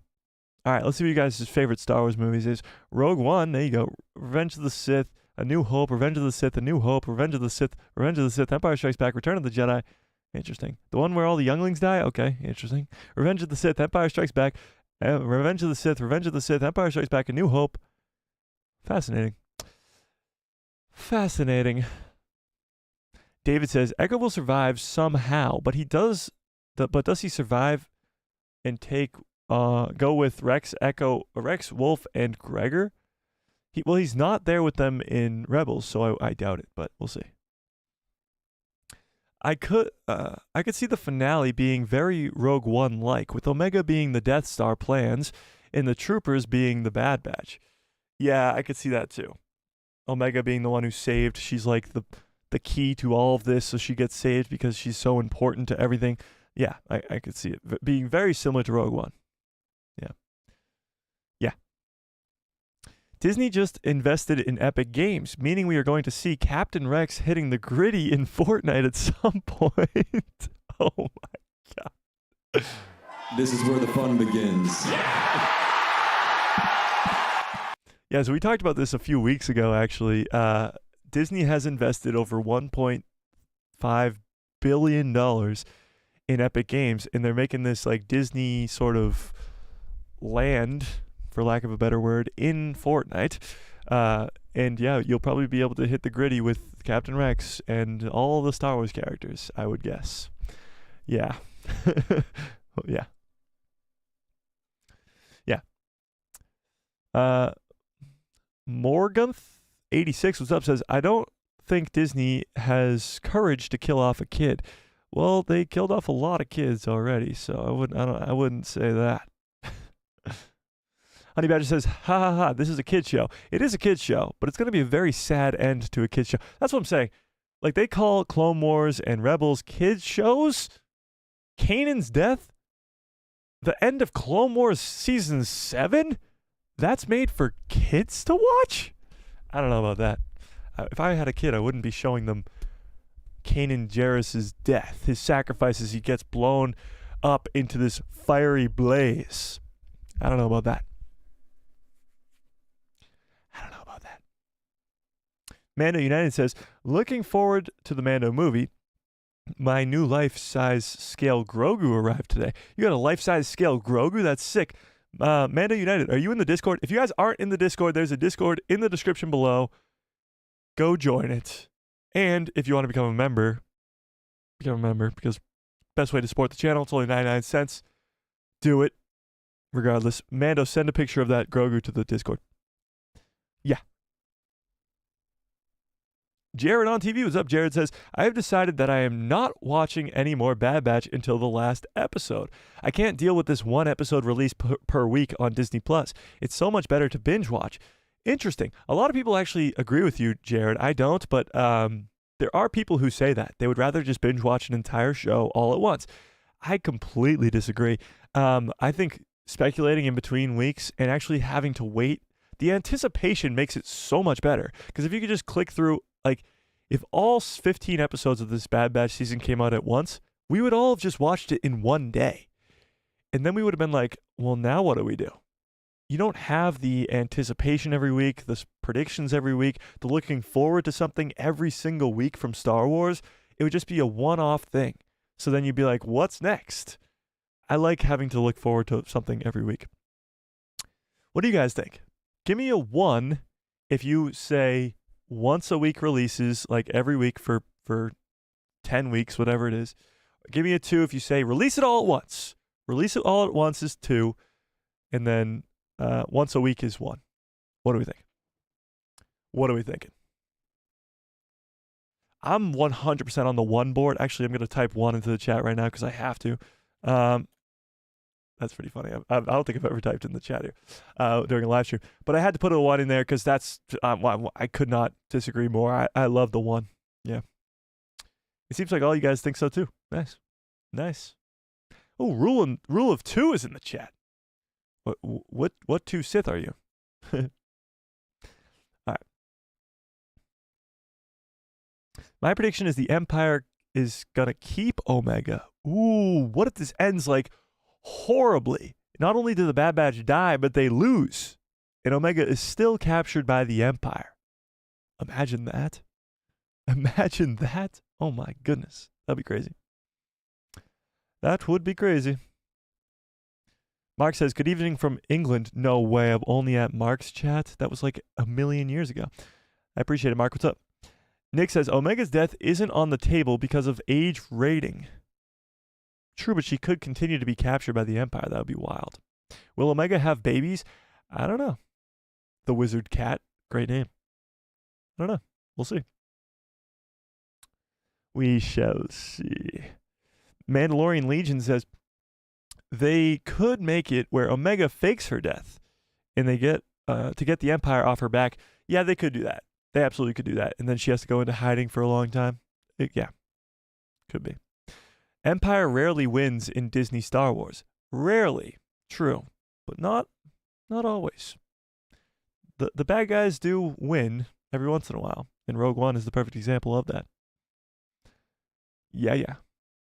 I think this will be a sad ending, but I don't think it'll be like a loss. Obviously, it'll be a loss of many of these characters, but it won't be like a loss like the heroes lose. And Omega's still captured by the Empire. They still have what they need to create a Force-sensitive clone of Palpatine. Yeah, I don't think so. After all, Ahsoka herself felt Grogu's attachment to Din. She had Luke train him because Luke understands his understanding of his late father, in my opinion. That's true, because Luke understands attachments way better than Ahsoka does. I agree with that. And at the time, it wasn't Ahsoka the White. It was Ahsoka who was like, if I train this kid, it's going to end up like Anakin. Yeah. Indeed. Hebe King says, will Echo die in the Clone Rebellion or Tales of the Clone? I think Echo will die eventually, but I don't think he'll die in the Bad Batch. Yeah. Nick says, the age range thing it's a meta reason, but it's probably correct. What? Oh, the age range for like the release of the show, you're saying? I get you. Mandalorian Legion says, Omega could fake her death to get the Empire off her back. Did I not just read that, or did you send it twice? I'm confused. Oh no, it just scrolled down to the bottom. Are you kidding me? No. Friggin says, they probably both use the word domicile because it's the same writer. I say it's Cody, let Tech rest in peace. Interesting. It's not Tech. Interesting.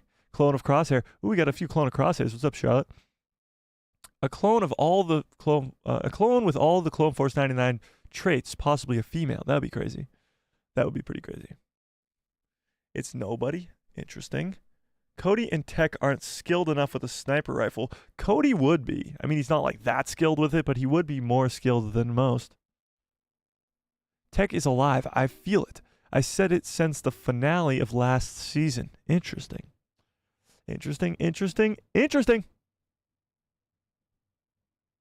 Very interesting. Very interesting. Mr. Beckham says, I like the idea of Omega faking her death. Yeah, I do too. If Palpatine finds out. Because if Palpatine doesn't find out, there's only 3 people that know right now, and it's Omega, Hemlock, and Emery. So only Emery and Hemlock would have to die for them not to know that Omega has this crazy ability. Yeah. Those Tech is alive people are getting boring. Damn. Damn. Shots fired. I see where they're coming from. That's the deal. It's like either they're really trying to make us think it's Tech or it just is Tech. Because I think it's still Commander Cody, but there is a lot of evidence to suggest that it's Tech. So yes, maybe it's getting repetitive and boring, but I do see the evidence there. And if it was Tech, I wouldn't be like, oh my God, I did not see that coming. They've been leaving the little details everywhere. Breadcrumbs, yeah. Jacob says, I completely forgot about Cody. I don't think CX2 would be him, but if it was, it would be really cool and emotional and impactful. Exactly. We needed it to be a character who's emotional and impactful, and Cody would be that. Cody would definitely be that for a lot of our heroes. Yeah. And Cody's not just going to go AWOL in Season 2, and you never see him again. He's the second most important clone of all time. Yeah. Honey Badger says, if the legs of the assassin were cold, then it would be paralyzed Tech if he survived the fall. Yeah, I've seen that a lot, that the legs weren't there. They were like robotic or whatever, but that was just from one frame. If you fast forward to like the next frame, he has legs. Yeah. David says, no, because the clone of Crosshair sounds outlandish, since the experiments that the Empire were doing on Crosshair failed. Yeah, and the clone of Crosshair one is kind of like, how did they have enough time to create a clone of Crosshair? They just didn't. So I don't think it's a clone of Crosshair. But it does sound a lot like Crosshair, I'll give you that. Grogu? If you just put a U at the end of your name, it's Grogu. Grog says, they might want to make Tech so tragic and make him cyborg-like clone assassin. That's why they sent him after his former friends, to show how ruthless the Empire truly is. It would be a way to show how ruthless the Empire is, but it wouldn't be a good end for Tech's character. Tech made the ultimate sacrifice in Season 2 to save his friends. Coming back as an evil person without any chance of redemption is just going to be I just don't see it being possible or liked at all. We'll put it that way. And by the way, right now that poll is, do you think Omega will survive? 79% of you say yes, which does technically mean 21% say no, which is kind of crazy. 21% of you don't think she'll survive. Interesting. Charlotte says, I think it is very likely that in the future Omega will fake her death because it makes good sense. And I mean, it is possible that she's Rey's mom.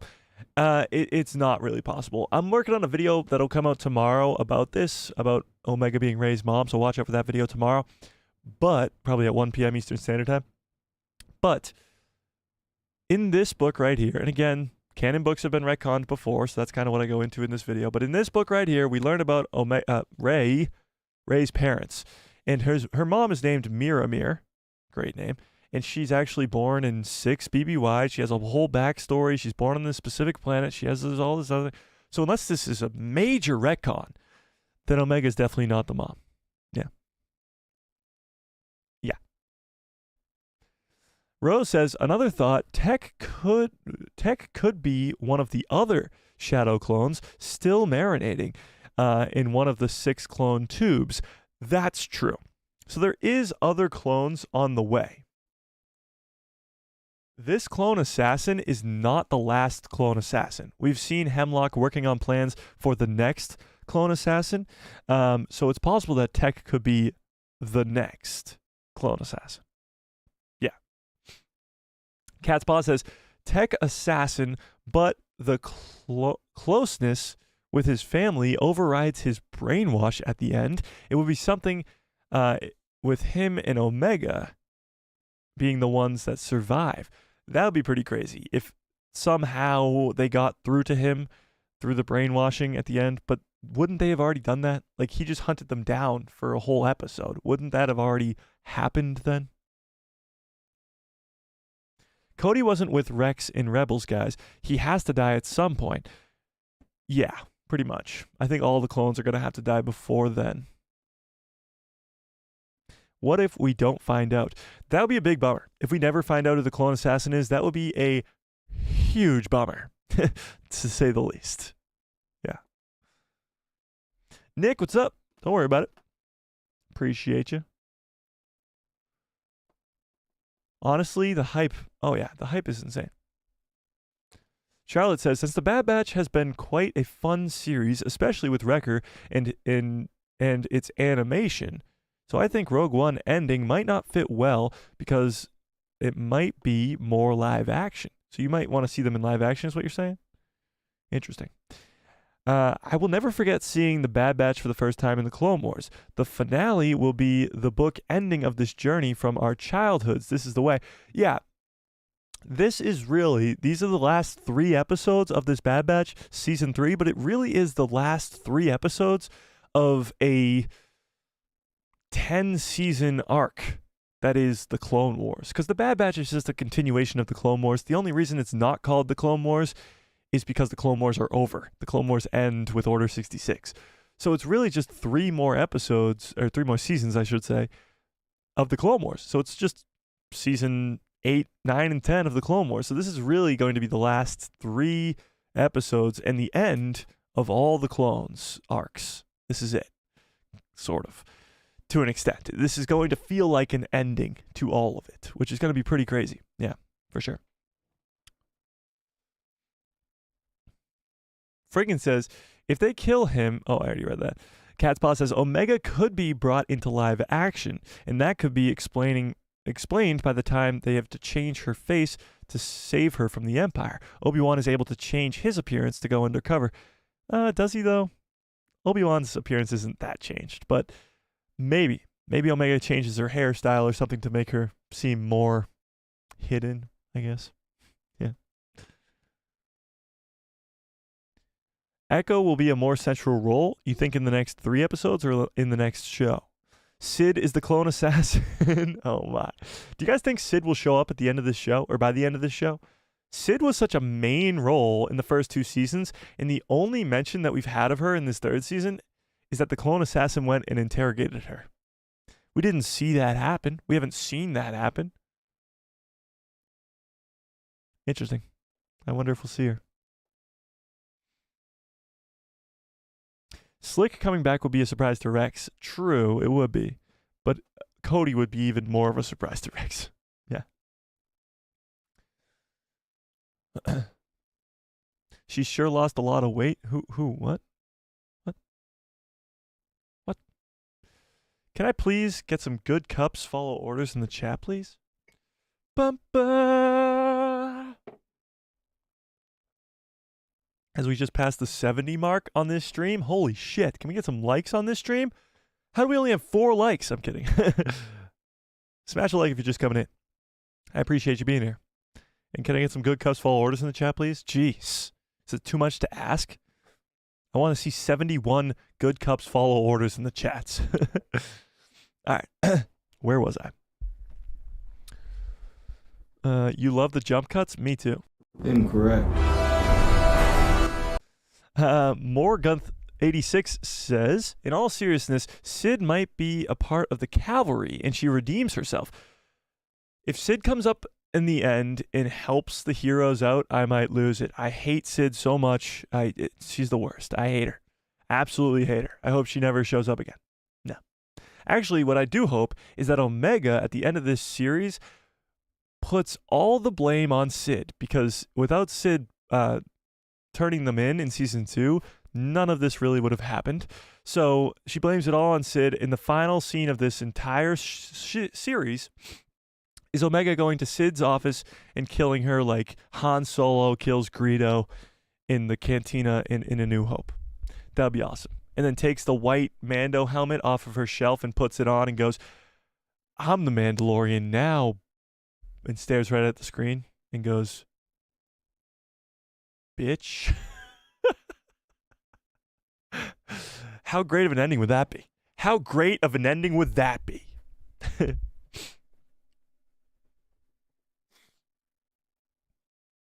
Force Awakens is in your top 3? Really? It's in my top... How many Star Wars movies are there? 12? In my top 12, for sure. No, I'm kidding. The Force Awakens is a good movie. Yeah. Omega may survive, but she'll never be the same. Oh, 100%. Losing all of her clone brothers, she will never be the same.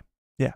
Fourth wall broken. Yeah, so what if the fourth wall is only broken for the first time ever in this entire show, and it's Omega staring at you after she's put on a Mandalorian white helmet after she just killed Sid in cold blood and said, "I'm the Mandalorian now, bitch." How great would that be? How great would that be? Yeah.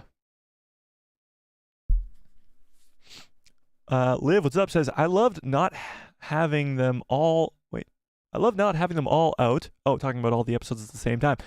Because I get to make my own theories while we wait. Exactly. We've been speculating about this clone assassin for 8 weeks. We've been speculating... We've been speculating about whether or not Omega is Force sensitive, whether or not Omega will die, whether or not Hunter, Crosshair, Wrecker will die, whether or not everybody will die for the last 8 weeks. And we wouldn't have any of this fun speculatory stuff if it wasn't for a 1 episode a week type deal. Yeah. Rule of 2 says depends on the show. Yeah, I guess it depends on the show. You're right, because some stuff on Netflix that comes out at the same time is kind of cool. Like, I would rather see it at the same time type deal. But usually I think it works better as a weekly thing. Dave Filoni and Star Wars are cooking. That's true. When you look at the horizon for Star Wars content, it looks pretty damn good. It looks pretty damn good, if I do say so myself. We got the Bad Batch, 3 episodes left. We got Tales of the Empire, Tales of the Jedi Season 2 at some point. We got Acolyte in June, Skeleton Crew to end the year, Star Wars Outlaws on August 30th, and that's just this year. That's just this year, because then you got to look forward to Andor Season 2, Ahsoka Season 2, the Mando movie, the other Mando movie, the other Mando movie, Dawn of the Jedi, the Rey movie, and countless other projects to look forward to for years and years and years to come. So yeah, we got a lot to look forward to. It is, like I've been saying for the last year now, the best time to be a Star Wars fan. I've literally been saying this since last March, so over a year now. The best time to be a Star Wars fan is right now. Because you can go back and watch all that great stuff. You can go back and watch The Mandalorian, all the original trilogy, the prequel trilogy, the Clone Wars, Rebels, all of it. And you can get hyped and watch everything new coming out week to week to week to week to week to week to week to week to week to week to week to week to week to week to week. Yeah. Cat's Paw says, it's a big galaxy, so surviving clones could be spread out to help in other parts of the galaxy and not necessarily be in all the other shows. Echo could still show up with Rex in Ahsoka, so we could find out that way. That's true, because technically Echo's a lot more robotic than he is man. So it's possible that Echo could sort of live forever at this point. And he could show up in Ahsoka or in live action in some way. Yeah. Where was I? Tales of the Empire is exciting. Can we talk about that, please? We can talk about it a little bit. I'm really excited for Tales of the Empire. And yes, it's only about 3 weeks away, something like that. Yeah, 3 weeks, something like that. It's only about 3 weeks away, so that's exciting. I can't wait for Tales of the Empire. That trailer was one of the coolest, most hyped up trailers I've seen in a long time. From Vader to Grievous to obviously Barriss Offee coming back to Inquisitors, the Grand Inquisitor, and it just looks incredible. It looks absolutely incredible. Thrawn in animation again, in a different style of animation. Whew, wild. I'm pretty sure the Empire won in Season 7 of the Clone Wars. Yeah. Pretty sure they won in Order 66. Pretty sure. Yeah. Star Wars deserves to be treated with respect like the Bad Batch and the Mandalorian. And all the new games and shows in the works. Yeah, I agree. And I hope they all will be. Crosshair is definitely going to die, in my opinion. I think Crosshair is the most likely to die, but I think a lot more than just Crosshair are going to die. But we'll see. We shall see. Shit. Where? No. Oh, you're saying the clone assassin would have lost a lot of weight if it was Sid. I get you. All right, let's see. Damn it, just go down to the bottom. Tech is gone. He's unlikely the clone assassin. True. Tech will be back, but and these are contradicting comments one after the next, but there will be no point of leaving him alive in the end. He is going to be like, Omega, kill me. What? Tech doesn't exist anymore? He's going to have a Vader arc in just the last 3 episodes? I doubt it. CG Gaming says, why hasn't Hemlock tested Emery? It might be for a few reasons. Maybe Hemlock doesn't know that Emery is from Kamino. Maybe he doesn't know that she's a clone, like Omega is. Or maybe he already has. And maybe she already has. I don't know. Book made to clear up the mess of the sequel trilogy. Yeah, that's what this is. This book very much cleans up the mess of the sequel trilogy a lot more than I ever thought it could. This is Ochia Bastoon, the dagger, the infamous dagger that makes no sense in Rise of Skywalker. This book actually makes sense of it. It makes sense of Palpatine coming back. It makes sense of Luke and Lando and a lot of other stuff, so I definitely would recommend. Yeah. Omega could be Rey's grandmother, if you think about it.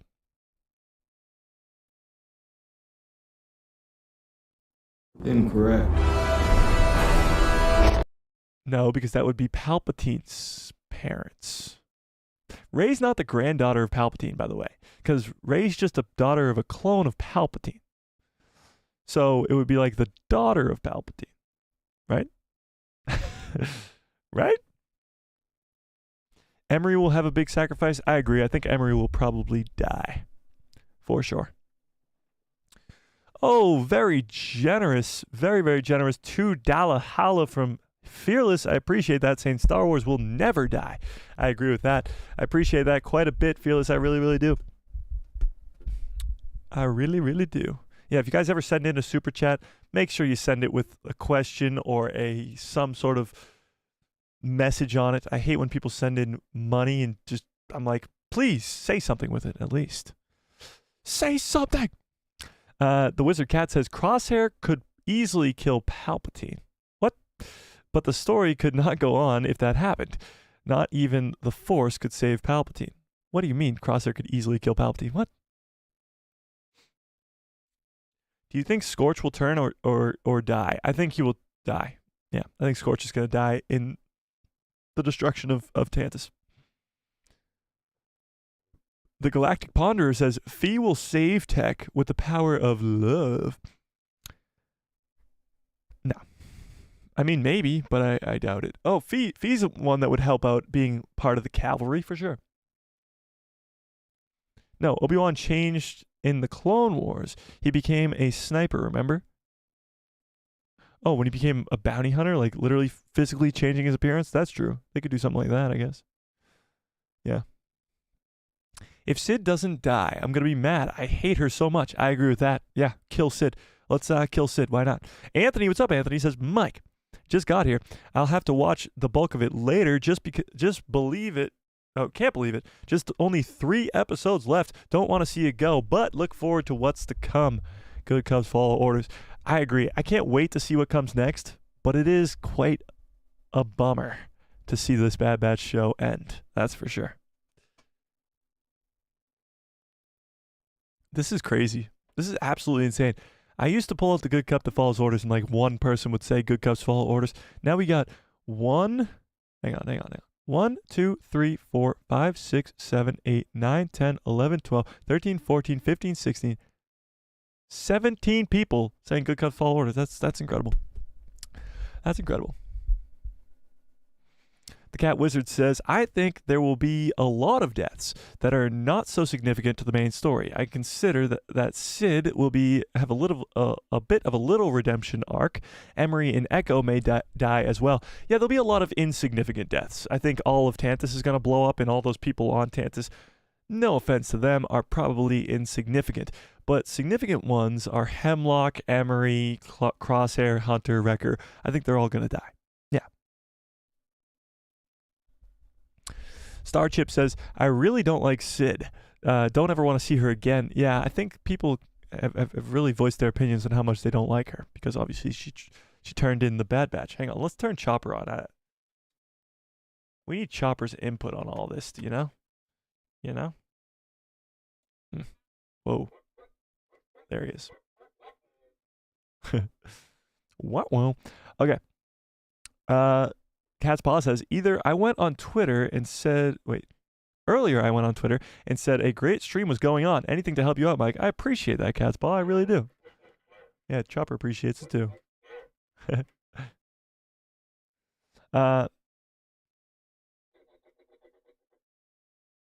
Everybody use the force push that like. There you go. Igor, I appreciate that.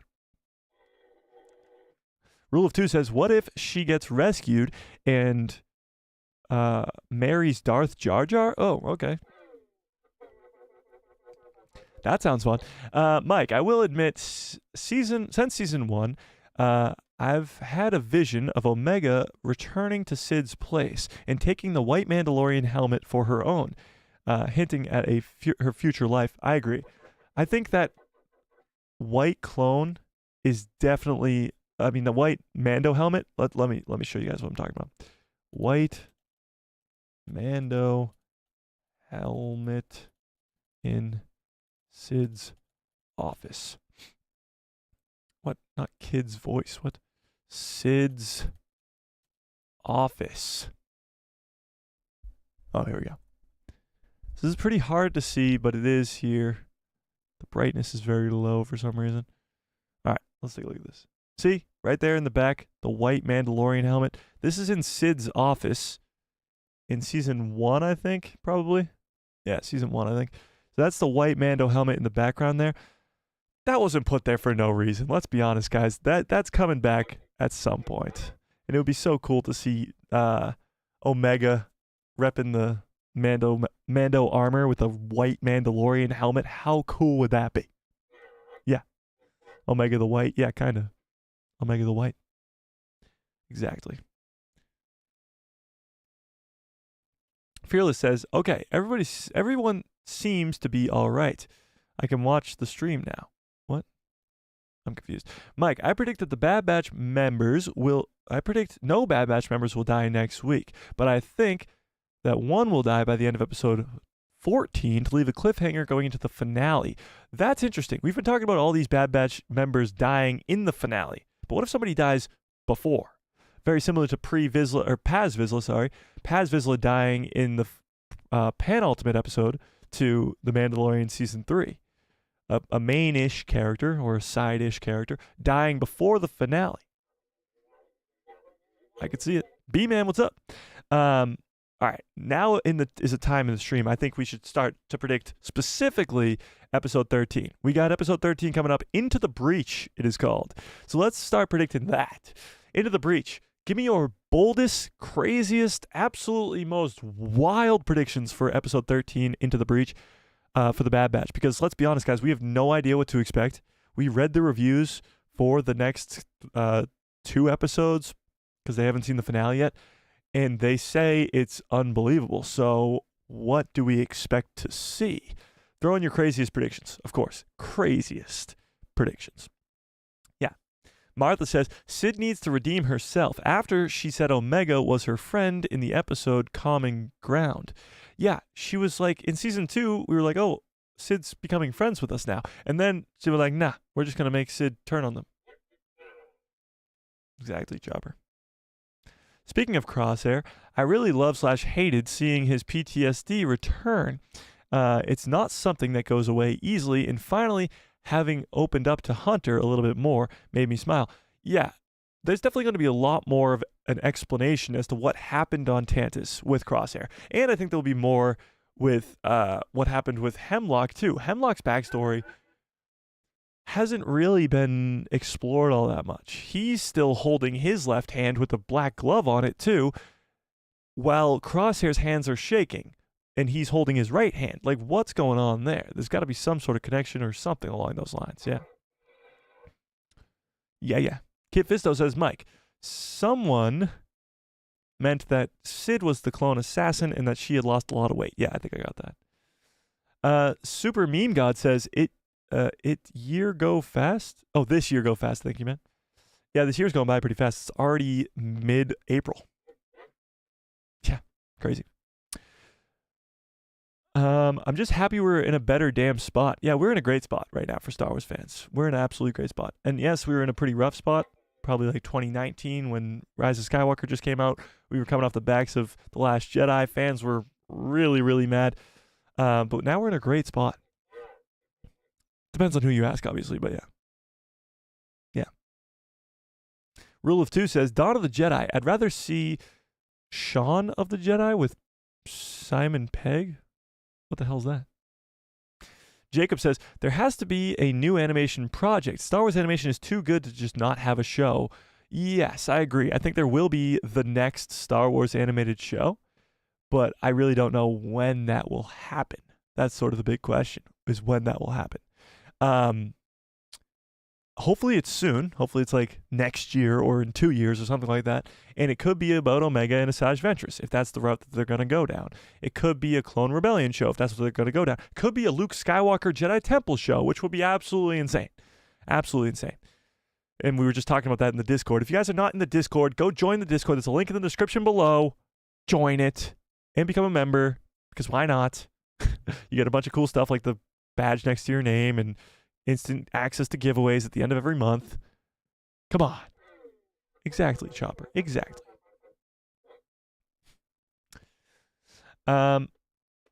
Where was I?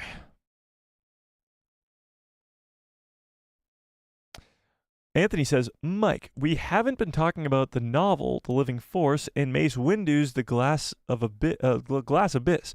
These books are rumored to be very powerful reads. Yeah, The Living Force just came out, didn't it? The Living Force book. It is supposed to take place before The Phantom Menace, which is pretty cool. So we'll see about that. Honey Badger says, Mike has been saying this for over 2 years. Everyone was doubting him. And look at Star Wars now, bigger than DC and Marvel, in my opinion, especially with the quality content. Oh, yeah, 100%. There was a time there where Marvel couldn't be stopped. Marvel was at the top of the mountain, and it looked like they could never come down. But after Endgame, it really seems like they've just been... Some projects are really, really good, like Loki or Spider-Man No Way Home, or Loki Season 2, or Spider-Man No Way Home, or Guardians of the Galaxy Volume 3. But then you have projects like Miss Marvel or She-Hulk. Like some really bad stuff. So it's really hit or miss. And Star Wars has rose to the top of that mountain, I think. 100%. Uh-oh. He's moving around. I'm so hyped for Tales of the Empire. Me too. Nick says, do you fear that Star Wars might have too much content to the point where a new fan would just give up? I hope not. I would hope not too. I see it in a completely different light, though, where I think if you are a new fan coming in, you would be extremely excited that you have so much content to watch. Now, you could just go from starting to watch just the movies, because you can just watch the movies without watching the shows, and it still makes sense. And then watching the shows will just give you added content, new characters to fall in love with, and all this other stuff. So I hope not. We'll put it that way. I hope not. Again, Fearless, I really appreciate the $2 holla. I really, really do. Very, very generous. Yeah. Cat's Paw says, maybe Hemlock knows about Emery, and that's why he keeps her close. Still wondering why Hemlock chooses Emery in the first place. Something got to be going on with that. Well, I think Emery was taken from Kamino at a very young age and has been by Hemlock's side for a long time. And yeah, there probably has to be a reason for that. But he was very hesitant to make Emery the head scientist even in the first place. So, I don't know. There's probably something going on there, but we'll have to wait and see.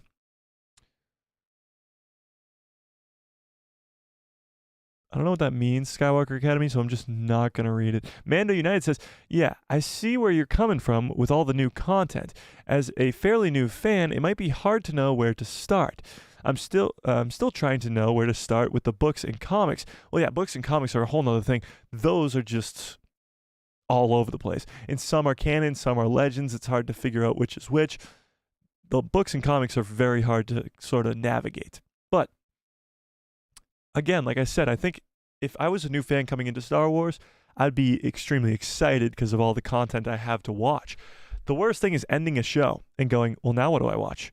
Because, like, when I finished a show, I'd be so bummed out because I'd be like, I want to keep watching this show, but it's over.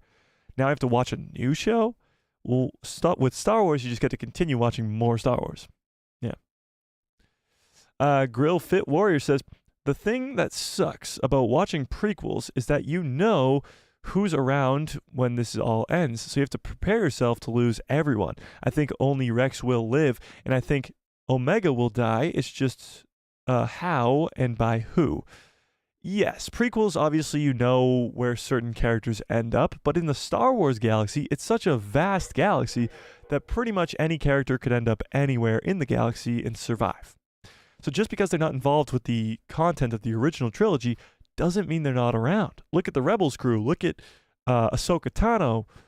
Look at Din Djarin, like Grogu, all these characters that aren't in the original trilogy, but they are in other content around the original trilogy. It's a big galaxy. It definitely is. Yeah.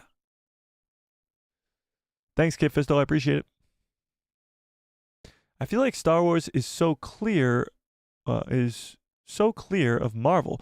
Non-Star Wars fans overlook a lot. True. Non-Star Wars fans overlook a lot of stuff on Disney Plus, but they'll probably go watch the movies and stuff like that, you know? Yeah.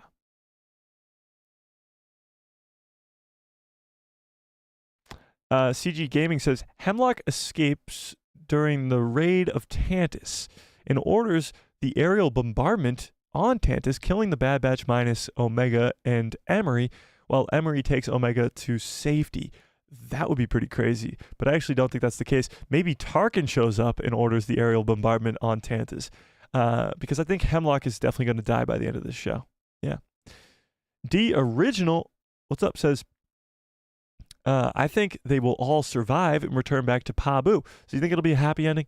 Some people do think that it will be a happy ending, and I'd love to feel that optimistic, but I just have all the evidence is pointing to the contrary, that they're all going to die, or at least some of them are going to die as well. Yeah. So we'll have to wait and see. Oh, extremely generous $10 holla. Holy crap, Tony. I really do appreciate that. $10 is extremely generous. Says, Into the Breach is the next episode, is almost a computer game. It's also a computer game, sorry. Set in the far future where humanity fights against an army of giant monsters collectively called the Vec. Maybe substitute the Vec with the Zillo Beast. Ooh, interesting. So maybe Into the Breach is the Zillo Beast escaping on Tantus, and maybe Omega has something to do with that. That would be pretty cool. But that would mean that the heroes would have to get to Tantus, or somebody would have to let those Zillo Beast out soon.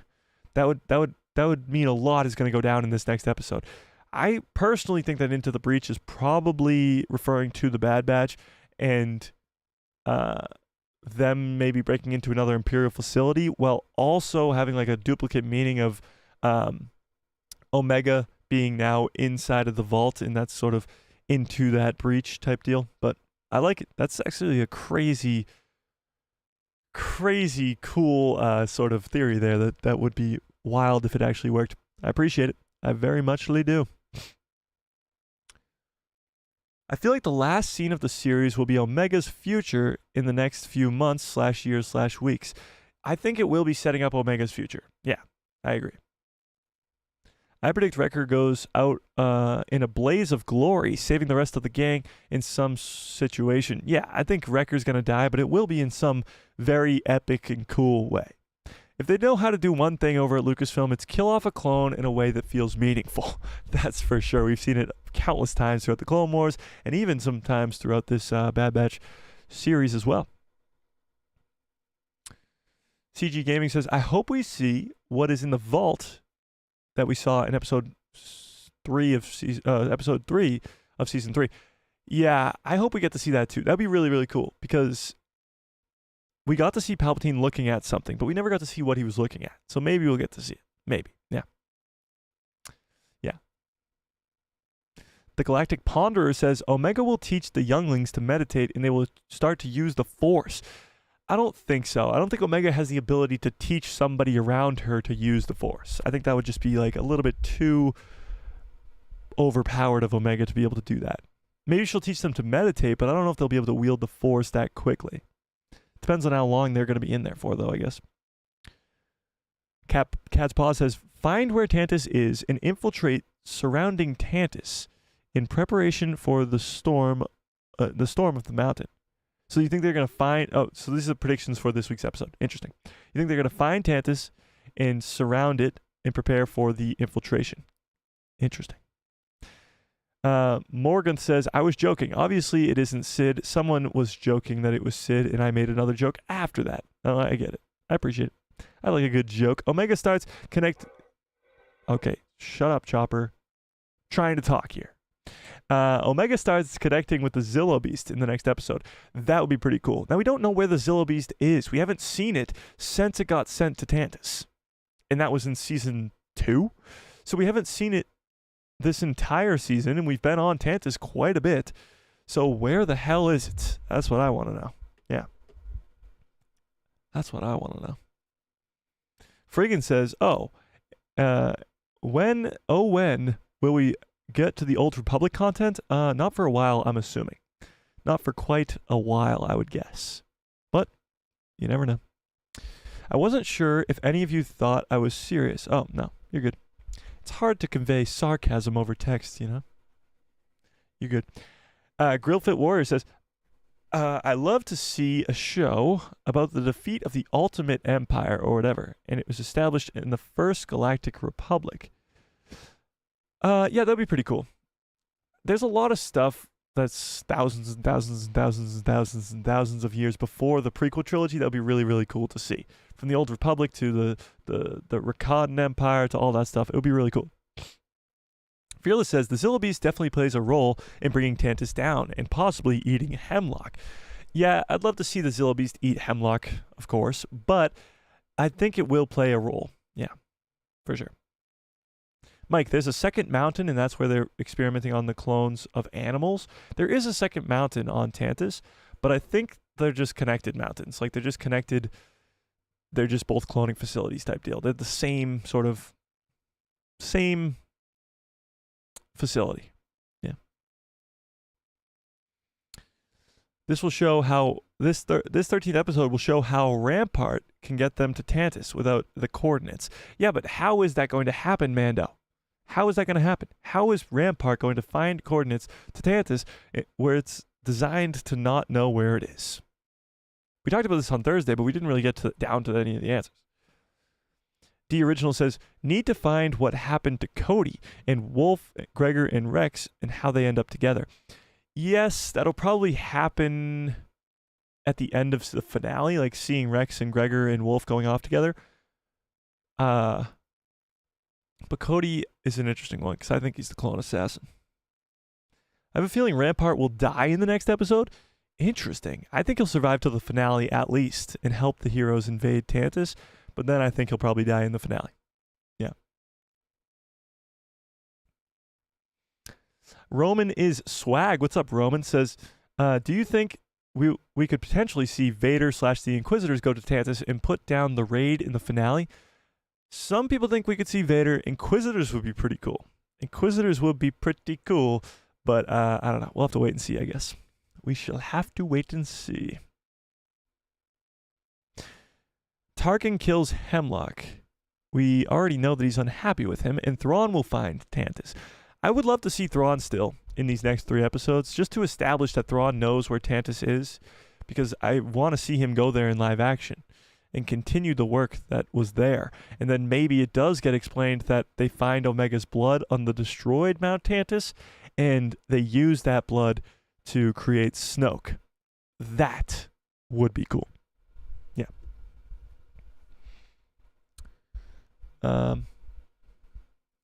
That's cool, Tony. Very generous again, Tony, for the $10 haul. I appreciate that. Fearless says, yeah, imagine they had many animals that they experimented on. Interesting. If they set them free, they could do some damage. Yeah, well, the Zilla Beast would definitely do some damage, but other ones too, yeah. Tony says, would the Empire be concerned that Hemlock has escaped and might spill the beans on Mount Tantus? Well, I think the Empire would protect him, you know? Fearless says, Mike, there's a Oh, I just read that. Never mind. High Republic takes over the OG Old Republic. Is taking over? No, it's not. The Old Republic ends 1,000 years before the prequel trilogy, and the High Republic is only 500 years before the prequel trilogy. So it's the in between the Old Republic and the saga, the Skywalker saga, is the High Republic. So the Old Republic is still that 1,000 years to 25,000 years before. So it's still there. But yeah. Once more into the breach is also a Shakespearean quote by Henry V, encouraging his soldiers to attack the city. Basically means try again. Yeah, it could be something along those lines too, for sure. Yeah. This is exactly how I imagined Hemlock would die. What? Being eaten by the Zilla Beast? Me too. Friggin says, Rampart with the redemption arc? Sorry, but he's no Callus. I predict that he will turn on them. I feel like he won't turn on them because he has no reason to go back to the Empire. I don't think he has a reason to, you know? I just don't see it that way. But we'll see. We shall see. Catspaw says, into the breach, Saint Crispin's speech by Henry V is to once more fight for their country. Interesting. Roman says, how do you think that they're going to be able to take down Tantus? Because what does Rex have left? His team got attacked under the clone assassin. Yeah, a lot of his team is gone. So they're going to have to call in some friends from the previous seasons, I think, which could lead to seeing some familiar faces. But I'm guessing that Tantus itself is probably easy to blow up because there's probably a lot of explosives there in the first place. But we'll see. We'll see. Are we doing call-ins today? Maybe. Depends on how. Oh, it's already been 2 hours. Probably not, I would guess, today. Maybe we'll do them on Tuesday. Tuesday stream, we'll do some call-ins. Yeah. Like Tuesday stream, because we've already over 2 hours this time, and I think we got to get out of here pretty soon. So we'll do call-ins next time on Tuesday stream. Yeah. Friggin says, Rampart will get them to Tantus, but then he'll rat them out and win favor for the Empire. Ooh, I could see that. Rampart actually gets them to Tantus and then rats them out. And then that's how they end up all dying, because they've been turned on yet again. That would be pretty crazy. So that's why they don't come out alive, because they've been sent into a suicide mission. That would be pretty crazy. CG Gaming says, do you think that Hemlock has another base on a different planet that he will just retreat to? Well, we do know that Hemlock has had multiple bases over the course of his research, which we saw in episode 2. So, we'll see. But I think he'll die. I do still think he'll die to the Zilla Beast, or just die in general in this final season. Yeah. This is the way says, Fearless is right. Omega/Crosshair episode where they unlock the animals might be foreshadowing the finale where the Bad Batch go in and release all of the clones and the Zilla Beast and take down Hemlock. I agree. I think Hemlock and the Zilla Beast have a match made in heaven here. Yeah. Charlotte says, there are so many mini rebel forces scattered around the galaxy, so they could have helped to invade Tantus. Yeah, there's a lot of rebellions growing over this course of whatever, but we could be seeing some familiar faces, and maybe Saw Gerrera is one of them. We've seen Saw Gerrera in Season 2, and in Season 1, actually. of the Bad Batch, they could be calling him in as well. Yeah. Wow, Rampart will be more hated even more if that happens. Yeah, but Rampart's already hated. He doesn't have to like be loved anyway. So he might be the perfect character to sort of just turn them in. Yeah, that'd be awesome. Charlotte says, I think Vader could make an appearance in an upcoming episode. I'm kind of like 40-60 on it. 40% yes, 60% no. I would be surprised, honestly, if he did show up at this point. Yeah. I'm hoping Omega, Emery, or Crosshair kills Hemlock. I feel like Crosshair probably deserves it because of the torture that he went through on Tantus, like directly from Hemlock. So that would be pretty well deserved, I think, but we'll see. Also, the Zilla Beast eating him would be pretty awesome. Yeah. Tony says, I want to know what's going on with Hemlock's left hand before he dies. Yeah, I want to learn a lot more about Hemlock before he dies. All right, I just ended this poll. Will Omega survive? 73% of you say yes, with 84 votes on it. Crazy. And 26% say no. The math is not mathing, but it is pretty interesting. 26% of you guys still think that she might die. Crazy. Friggin says, I doubt we'll be getting Vader. We could see him soon enough in Tales of the Empire. Yeah, we'll see him soon enough, for sure. The Wizard Cat says, I think Crosshair will have to kill Tech because he's not Tech anymore. Hunter will be like, Crosshair, you have to kill Tech and Hemlock in one shot. Oh, yeah, just kill them all in one shot. Why not? That's pretty good. Tiffany says, I always thought that it would be awesome to see Crosshair take down Hemlock. Hand-to-hand combat. Ooh, that'd be pretty cool. I'd love to see Crosshair be the one to take down Hemlock. It would be pretty cool. Twould be pretty cool. Cat's Paw says, how was the other mountain base taken down again? What? Oh, the other base from episode 2 of this season? Yeah, the vines. And they bombed it to take down the vines? Yeah, so the vines sort of like took over the base, and then they had to bomb the base and move all the prisoners to Tantus and get rid of that base. Yeah. Maybe Hemlock is a clone? No, I don't think so. I actually quite like Hemlock. He's quite smart and isn't annoying like other Imperial high rankers. He's a cool villain. Don't get me wrong. He's very cool. But he's like an evil scientist that you just want to see die. You know? Yeah, no? You highly doubt Hemlock has any fighting skills? Yeah, me either. He's a scientist, first and foremost. Star Wars fans were shocked that Crosshair had that Rampart secret inside of him. Do you think that there's another, like, Tech's identity that he doesn't want to know yet? Interesting. Maybe. Jesse, what's up? How we doing? All right, I think we're going to get on out of here in just a few minutes, so drop any of your crazy predictions for the next episode before we get on out of here. This is your chance because we're getting out of here pretty damn soon, as we've already gone for 2 hours and 10 minutes. I don't know how this keeps happening. How does this keep happening? We didn't even go over anything. We didn't go over a single thing. Just kidding. We went over a lot today, but I meant like news story-wise. Good thing was that there wasn't much news to go over anyway, except for just speculation. So not too shabby of a day. I do say so myself.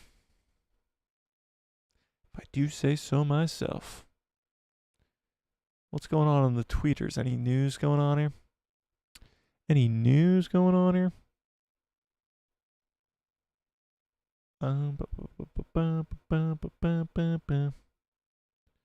Let's see.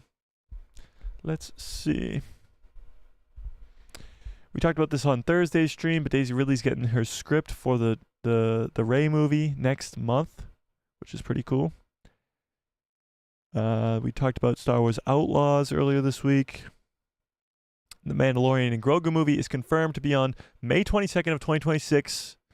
So hopefully by the time of May 22nd, 2026, the channel will be big enough where I can rent out an entire theater and have you guys come to that theater and we'll all watch it together. That would be absolutely insane. That's my goal, personal goal.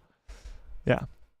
Your pal Joe, what is up, Joe? Did you change your profile picture to the Fallout thing? Have you guys has anybody in the chat watched Fallout, and is it any good? Because I want to watch it. The chat looks amazing. I mean, the show looks amazing. So I can't wait. Yeah. All right, let's see. At most, he knows how to operate a blaster. Who, Hemlock? Yeah, true. Somehow Hemlock has returned. Yeah. Bosco and Batman together? What's up? How we doing? What? Hemlock probably isn't a clone. We've already found out that Emery was a clone. There'll just be too many characters being clones. Yeah, I agree. They kill Hemlock's clone at the end and escape with and he escapes with Omega's blood. I would hate that. Ray movie ain't happening? Yeah, it is.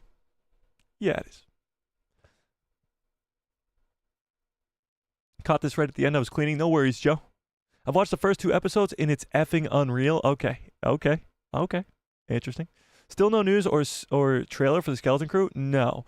Skeleton Crew is still too far off, I think, because it won't come out until like October or November of this year, so I think it's just a little bit too far away. Yeah. Officer Murdoch, what's up? How's it going? Isn't Nala Se the last Kaminoan survivor? Her and Lama Su, who was the prime minister, he's still alive somewhere. Yeah. I think everyone will die in the Bad Batch. I agree, Jess. I agree. I absolutely agree. Brandon says, yes, I watched the Fallout show and it is really good, Mike. Okay, interesting. Fallout is the only IP I would compare to Star Wars as far as interesting lore. It's amazing. Really. I have been seeing a few videos on the lore of Fallout and it is pretty intriguing, I must say. The Wizard Cat says, maybe Crosshair will have to sacrifice Sid to save Omega. Sid would be like, let me fall, Crosshair. I'm the guilty smuggler. And Crosshair goes, I'm going to do what needs to be done. That would be epic. Well, that would be epic, but I don't want to see Sid ever again, so. This is the way it says, my bold possibility is that Omega does not go with Ventress, but maybe Fee. She's always been fantastic with her, or fantasized with her in her adventurous lifestyle. And Fee has been in this season a lot too. That's true. Fee's an interesting one. Fee is an interesting one, for sure.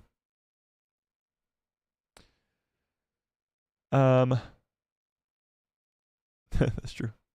Kaminoan senator survived, for example. What? Yeah, true. What? Yeah, true. Fearless says, there was a Kaminoan senator in Season 1 and Season 2 with Chuchi. Oh, yeah. I forgot about that. Mr. Beckham says, I think the Empire comes in hard in this episode. Suggestion of more enforced transition to secure Omega. Interesting. Maybe a more secure Tantus. That would be pretty cool. Officer Murdoch says, it's late here, 10 p.m. Really, 10 p.m.? It's 4 p.m. here. 6 hours ahead? Where are you? Pal Joe says, I think you would like Fallout 4, Mike. It takes place in your state, I think. In Massachusetts, really? That's kind of cool. That is cool. Jerry Barry, what's up, says, I really couldn't stand Omega when I started watching The Bad Batch, but she grew on me just like Ahsoka did in the Clone Wars. Yeah, but that's on purpose. They make these characters out to be whiny little kids, and then they have a redemption arc that leads to actually being a cool and important character. But yeah, Omega's definitely got on the same one as Ahsoka for sure. Mando United says, I think the Zillo Beast versus the Rancor. I'm thinking the Zillo Beast versus Rancor in the finale. That would be kind of cool, but the Rancor is not on Tantus as far as we know. You're in Germany? Oh my god, we got so many Germans in this chat. What the heck? Friggin says, it would make sense. It would make very little sense, to bring back Ventress unless she's in Omega's future. Yeah, that's true. That is true.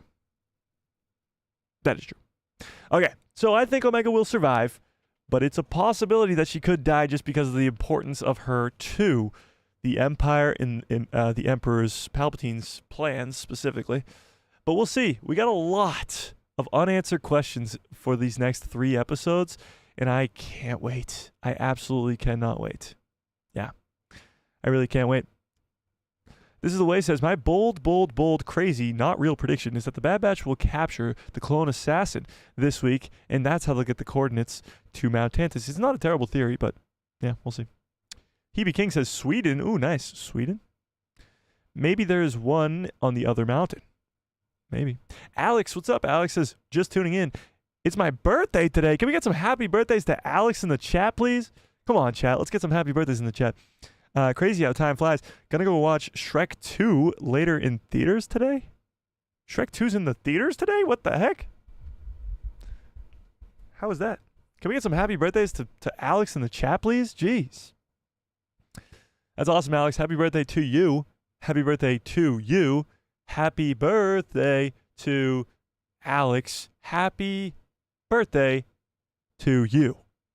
You know, if you sing happy birthday on YouTube, you get copyright struck. So that's my happy birthday singing to Alex without singing happy birthday so that we don't get copy struck. Happy birthday, Alex. I appreciate you and all your support, of course. And look at that. Look at that. Look at the chat. Look at the chat. Look at that. Amazing. Jerry Berry says, Crosshair has been my favorite character since the beginning, and he's even a bad guy. Yeah, bad guys are always fan favorites. Yeah. I could not think of a better way to end this stream than with the happy birthdays for Alex. All right. We're going to get on out of here. I appreciate all of you so much. Who the hell is the rights to the happy birthday song? I don't know, but they're clearly geniuses. I don't know. Yeah. Well, happy birthday, Alex. I appreciate all of you guys being here. This was a crazy stream. We got up to 70 people at one point. We've been at like 50 almost the entire stream. Absolutely insane. This was a great stream. Could not thank you guys enough. Huge thank you guys for 45,000 subscribers. If you guys haven't watched that video from yesterday, it's absolutely popping off, so don't miss out on that. Watch out for a video tomorrow about Omega being Rey's mom, because it's not true, and I'm explaining all of it and why it's not true and how it could be true, but it's not true, and it might be true, but it's not. Maybe. Well, I don't know. You just have to watch the video, I guess. So smash a freaking like on this stream if you have not yet. How many likes we got on this stream? How many likes? Do I even want to check? Do I even want to know? Oh, we got a lot of likes. Never mind. So smash a like on the stream if you have not yet. Hit subscribe and hit that bell so you get notified every time I post a video. And my pretty face will show up in the recommended feed of yours. Could you do the streams a little bit earlier? They're already at 2 p.m. That's kind of as early as we get around here. That's 8 p.m. for you. It's not that late. You're up right now, Officer Murdoch. You're up right now. And may the force be with you. Actually, you know what? Let's celebrate before we get on. All right. To Alex, pretend this is the happy birthday song. And to everybody else, let's celebrate 45K.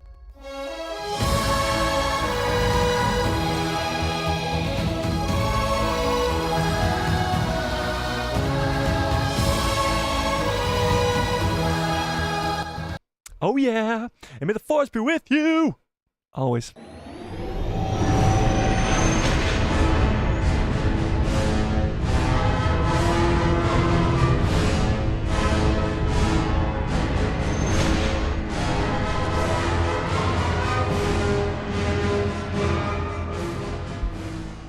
Oh yeah. What a great stream. What a great show. You guys are the absolute best. I appreciate every single one of you. Huge shout out to Tony for the very generous $10 holla and Fearless for the very generous $2 holla as well. I appreciate all of you members and all you non-members and all you people who love Star Wars. See what I did there? And hope you have a great rest of your evening, great rest of your lives, and good night, everybody.